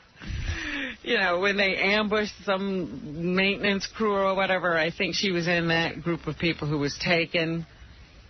And, some Iraqi soldiers ambushed their convoy when they were a little lost. And she had been hit with rifle fire, I guess, several times, had many gunshot wounds. She looks really young. Oh, my God. I mean, I know she's 19, but she looks like she's 15 I in wonder that what picture. the average age of the troops is over there. I bet she's 19 or 20. Yeah, that's what I figure. I heard the other day about a guy, 58 years old, who's a reservist. No kidding. He went over? There, yeah. Wow. Yeah. 58? Yeah. We got some guys who know what they're doing over there. They said Navy SEALs went in and got this chick. Wow. Right, They swept down and just took her. They're actually the crew that's looking for this guy who they call, it's Chemical Ali. Yeah. Yeah. This, a woman. This woman who's their big scientist who makes the chemical weapons. They're on a sweep through there trying to find her. And this was the group that was in there looking, and they just happened to come across Jennifer or Jessica, whatever her name is, Jessica, and they effected the rescue. So Man, A lot those of good work. Navy SEAL dudes are really awesome. They took care of this, no problem. They said. CIA, we don't know who they are, really. What did it say? It said that they, put out a game plan and executed it perfectly. Like, they just went in and grabbed her and got her out. How many dudes? They didn't say, but they said it was a team of guys. Awesome. Awesome. Yeah. That's the kind of men we sent. And women. As you mentioned earlier today, Alias star Jennifer Garner and her actor husband Scott Foley are having their own private Cold War. U.S. Weekly reports that Garner and Foley, both 30, are putting their 2.5-year marriage on ice. They're going to separate and announce the split very soon, according to an insider talking to the magazine. What that means is she met somebody on a movie set. That's all. Suspicions of trouble in the marriage began to surface last month when Garner showed up at the Oscars with a female friend. Suspicions began when she became a huge star. Yeah, that's when we started being suspicious. And he was still on Felicity. You guys are just so jaded. Yeah, she's claiming irreconcilable Q ratings. When he auditioned for pilot season. Yeah, that bummed her out. Yeah. She couldn't handle it. Everybody's still really worried about this new flu. They're calling SARS now. They think we do have some suspicions of it being here in the United States. And they're saying one of the places that you're most likely to get it is on a plane. Yeah, I have it already. I've had it for 2 months. Oh, sorry. Not a big deal. I'm getting through the day. And it's really bad because it's one of those kinds of infections you get just from droplets, which means if somebody sneezes or coughs in front of you and you're breathing in the same air, you could become infected. I'm so paranoid. Like sometimes when I go running, if I walk by someone, I hold my breath because I don't want to breathe in their air. Really? The air they breathe out. What is that person? What signals you there's a person I should hold my breath around? Any person. Every person. You know what they look like, Rob. But there are some people I look at and I go, I'm holding my breath. Well, that's what I'm saying. What's the trigger? What do you see that says to you, hold my breath? The clothes are kind of dirty and, you know what I mean. I'd have to show you. It's not a particular type. Yeah. I just wondered if there was a particular trigger. No. Well, they'll never fly a commercial again because the worst colds you get are caught on a plane. Say, Robin. It's awful. Well, I heard a doctor recommend this morning that you should get a surgical mask. Michael Jackson's been right. On a plane? That's not a bad idea. Right. But how do you eat and how do you drink? And you know what? So you'll die. Howard, can I just say something about this Soros? Oh, no. No, we have, you're my only Soros. All right. I'm just saying, over 30 years ago, we put a man on the moon, and we still haven't found a cure for, vaginosis. And for what? Wait, for what? Oh, for what are you for vaginosis. Vagina? Yes. We need to get our top scientists working on that. Wait, we do it again. Right, take two. No, I'm just saying, over 30 years ago, we put a man on the moon, and we still haven't found a cure for vaginosis. And we need to get our top scientists working on that. I'll tell you that right now. Vaginosis, all right? Stop it. All right, you got it, right. Yeah, all right. Vaginosis. He's got shingles. Time is the charm. 2 people on the Devil's Rouster have genosis. I'm sorry. I like vaginosis. Vaginosis. Too. Yeah. Vaginosis? Vaginosis. Oh, Elizabeth Smart should be in Playboy. Or housetosis. There you go. Hugh Grant is ready to shelve his acting career for a while and concentrate. He's got to make it full time. He's going to concentrate on finding a wife and having children. Probably the best place to find a woman is on a movie set if you're an actor. I can't imagine. He hasn't been able to find a woman to marry and have children with. The only people who have to concentrate on finding women are gay guys. Because what are you concentrating on? What is there to concentrate? You walk around, you meet girls, and if you're lucky, one of them pays attention to you. What is the difficulty? He's going to go concentrate. This is a guy women are throwing themselves at. He has to concentrate. You got to weed through a lot of entries. I can't concentrate. I have to get off the movie set where there are more women. I certainly can't act and try to find a chick at the same time. Yeah. Yeah, that'd be impossible. Guys find women during wartime. He can't find one on a movie. He's a guy with problems I'd love to have. Can you imagine? He is disenchanted with acting at this moment. Maybe a lot of chicks got turned off to him when he took his penis and used it with a filthy, dirty whore. Chicks tend to really get turned off. I ran out of Viagra. He needs to get married and have children. Do you get any word right, Dave? I don't know. What did he about say? Viagra? He said something about Viagra. Viagra. Yeah, I ran out of Viagra. Yeah. I'm sorry. Dave, you got shingles. Sit back and relax. All right. He shrugs off any idea of getting back together with old flame Elizabeth Hurley, saying she's with another guy, and, we're just good friends now. This just in, Dave Letterman's going to Niagara Falls for his honeymoon. Yeah. Oh, goodness. Oh, I got a little bit of Greg Lynch, the father of Jessica. How's the stock in Viacom? Yay! He had never given up on the idea that his daughter would be found alive. See one. Oh, okay. Hold on, let me get all set up. I got to get to the computer. I'm in here wrestling Dave. Yeah. All right, here we go.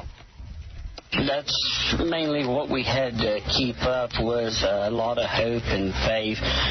We couldn't look towards capture at that point. So there's the dad of the girl. They've actually gotten to talk to their daughter.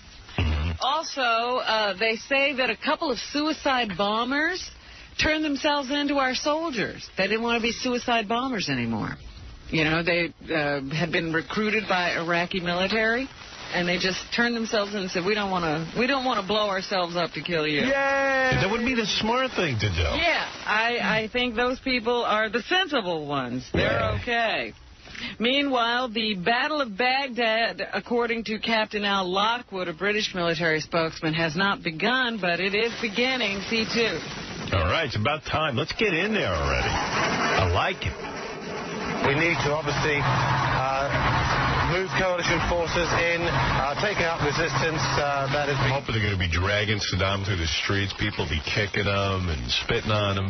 But I don't know. It never works out that way. You can't even find him. And, yet another step on our route to the final objective. Is Saddam in Baghdad, I wonder? I think he is. You do? I do think so. I don't know why, but I do think he is. I don't think he is. By the way, he was supposed to come on TV yesterday and give a speech, and a dude just dressed in a military outfit and a beret showed up. Didn't look anything like Saddam. Right. So I think he's either dead or he's in Syria or somewhere. I think even his lookalikes have gotten out of town. I think you're probably right. He's in Syria. I bet he's, injured to the point where he might not want to show himself. I don't think he's injured. I think he's out of town, and I think he's already figured out how to transfer his funds and the whole deal. Really? Absolutely. And there's people who are there fighting for nothing. Well, that's depressing. Yep. Well, if his face pops up anywhere, he should be arrested for war crimes. He won't be arrested in Syria. Well, I think we're going to take care of that. John Travolta has a new movie out called Basic. And here's one of his most prominent memories of Saturday Night Fever, A1. Talking about that, huh? The bridge scene where she asked about my future and I kind of inadvertently started to cry. And the solo scene of dancing, that was such a... the best scene in Saturday Night Fever was when that kid with the big shoes jumps off the bridge, falls off the bridge accidentally. Yeah. Or whatever, he kills himself. Mm-hmm. That kid stole that whole movie. He was the best. I don't know whatever happened to him. He's the one who should be in these movies. He's the kid whose face you saw every once in a while after that, but then he kind of disappeared. Man, he was good. Now he's off the radar. He was the best, that kid, with the big high heels. I like in the beginning when he asks for 2 slices of pizza. Yeah. And then does that move where you put one on top of the other and fold it up. But you just love pizza. Any food. Yeah, every scene that Artie remembers had food in it. 2. Give me 2. That's what he said. And here's why disco became such a phenomenon when the film came out, too? I don't know, because it was something that was going out at the time. It was really something that was kind of fading away, and I just rekindled it somehow and made it mainstream when it was more of like, you know, oh God, not a minority. All right, we got to take a break. Saying I rekindled. No, the movie did. Yeah, we got to take a break. We'll be back right after these words. I'm calling in anticipation. All the people are going to call to say that Howard Stern is a sleazy scumbag. Well, you people should wake up and get a grip. You have a name I want. Howard Stern. All right, honey. Is this show over yet? No. By the way, while we're in Vegas at the Hard Rock Hotel, we're going to be doing the $100,000 bet on one hand of blackjack. Thanks to GoldenPalace.com. Those dudes rule. Golden Palace putting up $100,000 for that bet. Someone's going to get to play. That makes me nervous every time. I know. That's a tough thing to go through. I go insane. I mean, $100,000 up on the table is pretty amazing. I never even thought of the aspect that they could split 10s or something. Yeah. And that's fully insured for that, right? Yeah, but they can't split 10s. They're going to blow it. I mean, splitting 8s and stuff like right. that. Yeah. That's different. You wouldn't split 10s. No, I'm saying what you do, no, but what I'm asking is... That's what you do. What I'm asking is, could you double down? No. No doubling down. That's what I meant. No. No!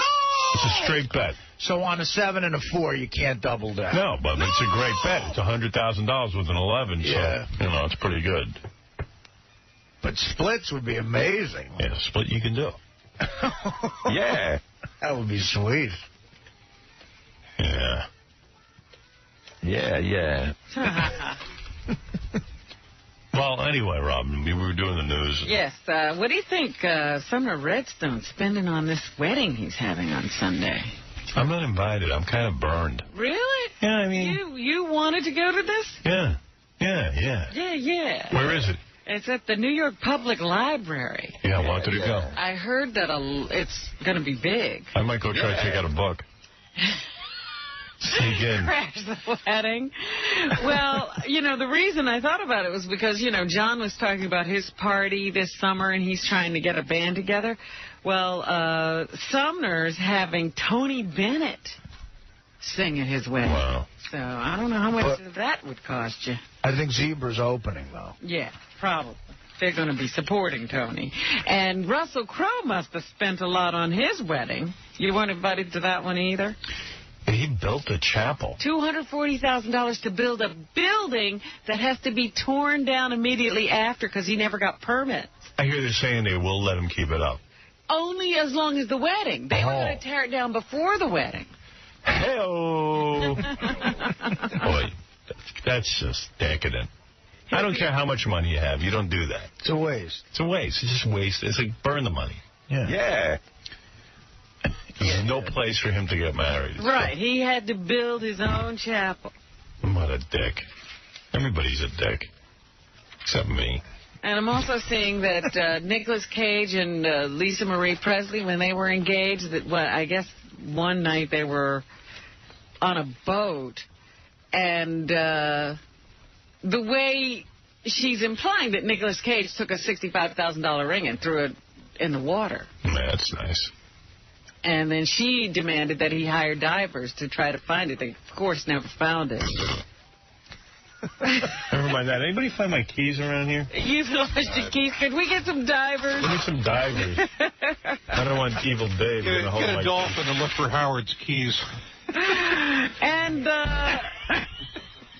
just get a trained dolphin. Yeah. The Legend of Ron Jeremy is now available on video and DVD. You were wondering about that. It's a documentary that follows the life and career of Ron Jeremy from his days as a teacher. I didn't know he was a teacher.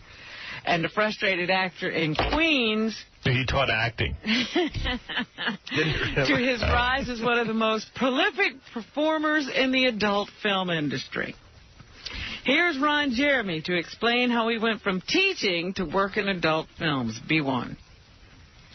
When I quit teaching, I got a master's in special ed. I taught retarded children. I quit to do theater. The job market is horrible for actors. He's so creepy, isn't he? I know. Yeah. I'm like, God, he's so uncompelling. Yeah, I know. I even got into the union, equity, and still horrible for actors. And my ex-girlfriend sent a picture of me into Playgirl magazine. They liked it. I signed the release. They published it. And, the feedback wasn't so bad. And then when I got approached to do porn, a lot of the same directors were doing both. Because back in the late 70s... Yeah, it was no big deal. So I get naked and I bang chicks on camera. That guy's 7 inches away from being a janitor. Yeah. He's trying to explain how he got out of teaching. He just quit. Yeah. It was film. There was no video. So the same director who used me a lot in porn, Chuck Vincent, put me in a mainstream movie with Jack Lemmon's son, Chris Lemmon, and it got me into the Screen Actors Guild. And then from there, I was doing mainstream and adult side by side. How is he not dead? Yeah, AIDS missed him. Hasn't that happened? Is he using some sort of super rubber? I don't know. Sounds like Tom Dreesen. Here's Jeremy to tell us if he still has time to make adult films. I think it's nothing but time. B2. I have a contract with a company called Metro Studios, and Metro Interactive. I do films pretty much just for them, which means I work a lot less because now it's a contract deal. But I'm also having more time to chase mainstream stuff and travel around the country and mainstream stuff. What mainstream stuff? And do a comedy show and stuff. Comedy? He can do anything.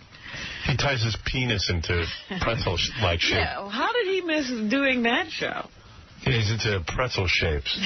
Hamburger, teacups. Remember that guy who made a hamburger out of it? That was a little gross. And he says female adult film stars make more money and sleep with fewer partners than people realize. B3. Girls are pulling in $250,000 a year, some of them, and the guys are pulling in boo-hoo. $50,000. Yeah, because guys want to bang chicks, dude. Girls don't want to bang guys. Yeah, you get it? Yeah. You have to pay the women. They're going to pay you a lot of money to bang chicks. Right. And you get the top girls in the biz have had very few guys. Nobody cares who the guy is, genius. Yeah, and female whores make more money than male whores. Business like, this guy was going to be a man whore, but... There's no money in it. There's no money in it. There's not a big market. No women seem to pay me. Right. But this guy, that guy, this guy, that guy, they don't. Jenna Jameson, who socked away $3 million already, worked with maybe 6 guys her whole career. Raquel Dorian, 1 guy. Janine Lindmuller, no guys, just girls. Sorry. Guess you were born the wrong sex. Yeah. Well, that's what's happening. Yeah, and like, it's really unfair that rocket scientists make more than when are Evil those Dave men going to band together and get these things changed? No. Well, anyway, Evil Dave, thank you for showing up. I just want to say one quick thing, Howard. What do you call a midget Iraqi soldier with 40-pound balls? What? Half nuts. All right, I got to go, Howard. I got to go watch Larry King's girlfriend tie him up in his suspenders. You know what? I've asked you to not do this. Yeah, I ran out. I know. Well, it's okay. Right. It's time to be quiet. On a high note. I'd like to end by saying Viagra and Tom Dreesen. All right, see Casey next week in the Carolines of Manhattan. Evil Dave, thank you. We always love having you. Thank you, buddy. Listen to David Lee Roth today in New York. This afternoon. I can't wait now. And the happy hour, 2 to 6. Tiki Barroom. Tiki Hut. Diamond Dave. See you at the Hard Rock, 22nd through the 24th.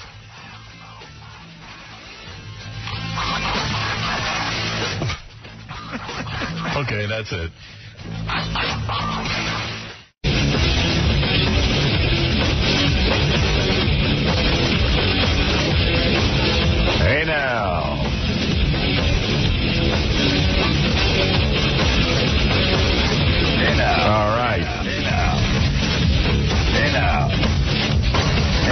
exhausted.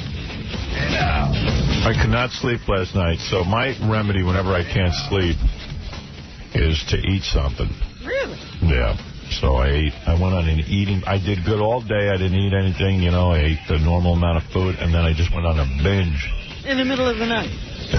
Well, about 8 o'clock, 8:30. Oh, that's the middle of the night to us. Yeah, I just started eating Cheerios and all kinds of fruits and nuts. And Are you sitting there with the refrigerator door hanging open? Open. Like, why do I do that? I don't know. It's like, well, I'll keep it open because I'm walking right away. I don't have time to wait to open that door again. Yeah, it's almost like if I keep it open. You know, that's a good question. Why do I keep it open when I do that? Well, you know, I see that sometimes when people are binging, the door is always open. I wondered if you were in that. Yes, the door was open. My nose has frostbite. Oh, my God. It's freezing. Do you do that, too? Like, when you go on a binge, do you just keep the refrigerator door open? No, I like it, but then the door slams tight so much, you know, because there's a buildup or something, and you can't get the door open sometimes. Yeah. Maybe that's why you leave it open. I don't know. Fighting with that suction. I'm in therapy, so I'm starting to look at everything I do and why I do it. And I realized I don't know a damn thing about myself. I had never thought. Never thought about myself. This before. You know what I always did? I always came to work. You know what was funny when we were talking to Damon Wayans yesterday? He said something interesting just like that, too. He said, I need to get to know myself. Yeah. Well, that's what happens when you get separated or divorced, like Damon Wayans did and I did. Yeah. Especially if you're in therapy, they say, well, you got to get to know yourself. I'm like, oh, no. That's what you were trying to avoid, wasn't it? Who wants to know me? And I don't know what that means, too, because you know what my therapist says? He goes, like, you know, when I'm on the phone, like, whenever I'm alone in the apartment, I get on the phone and I call people or I watch TV. He goes, yeah, because you're afraid to get to know yourself, your own thoughts. And he goes, you know, you're busy watching TV, you're busy on the phone, you're busy. Any kind of a distraction. Yeah, but what the hell are you supposed to do when you're there by yourself? It's Sit and think? It's supposed to be that you're comfortable even with nothing on. Really? And no one to talk to. Are you comfortable with that? Yes. You are? Yes. Well, then you're cured. I am not. I am very uncomfortable with the thought of being alone with myself. I am not real pleased with that idea. You think that's bull? Yeah, I do. I think it's bull. I mean, you got to do something. Who wants to sit around and stare at a wall? Nobody's saying you have to do anything, but you shouldn't. I'm uncomfortable staring at a wall. I like to I want to do something. That's the problem. Uncomfortable. What's to be uncomfortable about? Because it's boring. No. There are times. No. That you, I love that. Wait a minute. This is what he says. Saying You're not wrong. This is what he's saying, too. That, you know, nothing is not supposed to be uncomfortable. It's supposed to be, I want to do this, not I have to do something to stay away from that uncomfortable feeling. Well, how long do you sit and do nothing? You go at home and you can sit in a chair and not do anything. Just sit in a chair and not read a book and not do anything. Yes. For what period of time? I don't know, as long as I want to. And that's fun. Yes. I don't get that. I don't understand it. Because I know what the guy's saying, like you should be able to sit and think about stuff. Or not. Yeah. But, I don't know. I seek out that time. You know, there's not much of that time there. Right. I think that's such a waste of time to sit in a chair and not do anything. It's very restful. Sometimes you just need to go within and see how you're doing or, you know, what's going on with you or where you want to go. You can't do that if you're talking to people all the time. You know what? Good for you, because I can't do it. Bobo, you're on the air. Hey, how you doing there, Howard? Yeah. Listen, I was watching Boot Camp last night. That sucked. Yeah, I watched some of it. It looked like it was going to suck. Yeah, you know what? I didn't. You see, Temptation Island appealed to me. The idea of it, like, you know, hot chicks and guys, and they're trying to hook up. Boot Camp just seemed like a stretch. And I was thinking about this. The guy who created Boot Camp is the same guy who created Survivor. I got to ask you, guy, about a name-changing ceremony. Well, it was a black guy interviewing him on the MTV thing, and, you know, you don't ask Puff Daddy tough questions when you're a black guy. Right. Well, same on the black radio station. He's standing there saying, I'm going to change my name. And the guy just sits there like it's the most normal thing he's ever heard. Yeah. Not only is he going to change his name, he's going to have a name-changing ceremony. Yeah. All right, two things we got to cover. First of all, Bill's on the phone. Bill has... You got tape of Suzanne Summers last night? No, Howard, I don't have tape of it, but she mentioned your name and John Ritter's in the same sentence. Yeah. How you exploited her for having breast cancer. It was an exclusive on the bottom of the... What? I didn't even... Robin just told me she had breast cancer just about 5 minutes ago. When did you exploit her for breast cancer? That's what she said. That's what she was saying. I thought maybe when you read out of the Rag magazines last week or something. Maybe, but all I did was I read... Listen, first of all, for those of you who don't know, because I didn't know until about 5 minutes ago, Suzanne Summers has breast cancer. Now, I didn't know that. I guess she talked about it on Larry King last night. Yeah, that was the first I heard of it. So, in fact, we have Suzanne booked to come in here in a couple of weeks. We've had her booked now for like over a month. Really? Yeah. Yeah, we always have her on the show. She's always come in here and been pretty friendly, and I've been friendly to her. She kind of dissed you, Howard. It wasn't bad, but it was just... Well, it sounds like you're doing here... Now, a couple of weeks ago, the reason I booked her, there was an article in one of the rags that basically said they caught Suzanne Summers coming out of a liposuction operation. And I said, well, you can't sell Thigh Master and write books about how you can lose weight and stay in shape if you're doing liposuction. You got to come clean about that because people are thinking, wow, she looks great. I don't need liposuction. Right.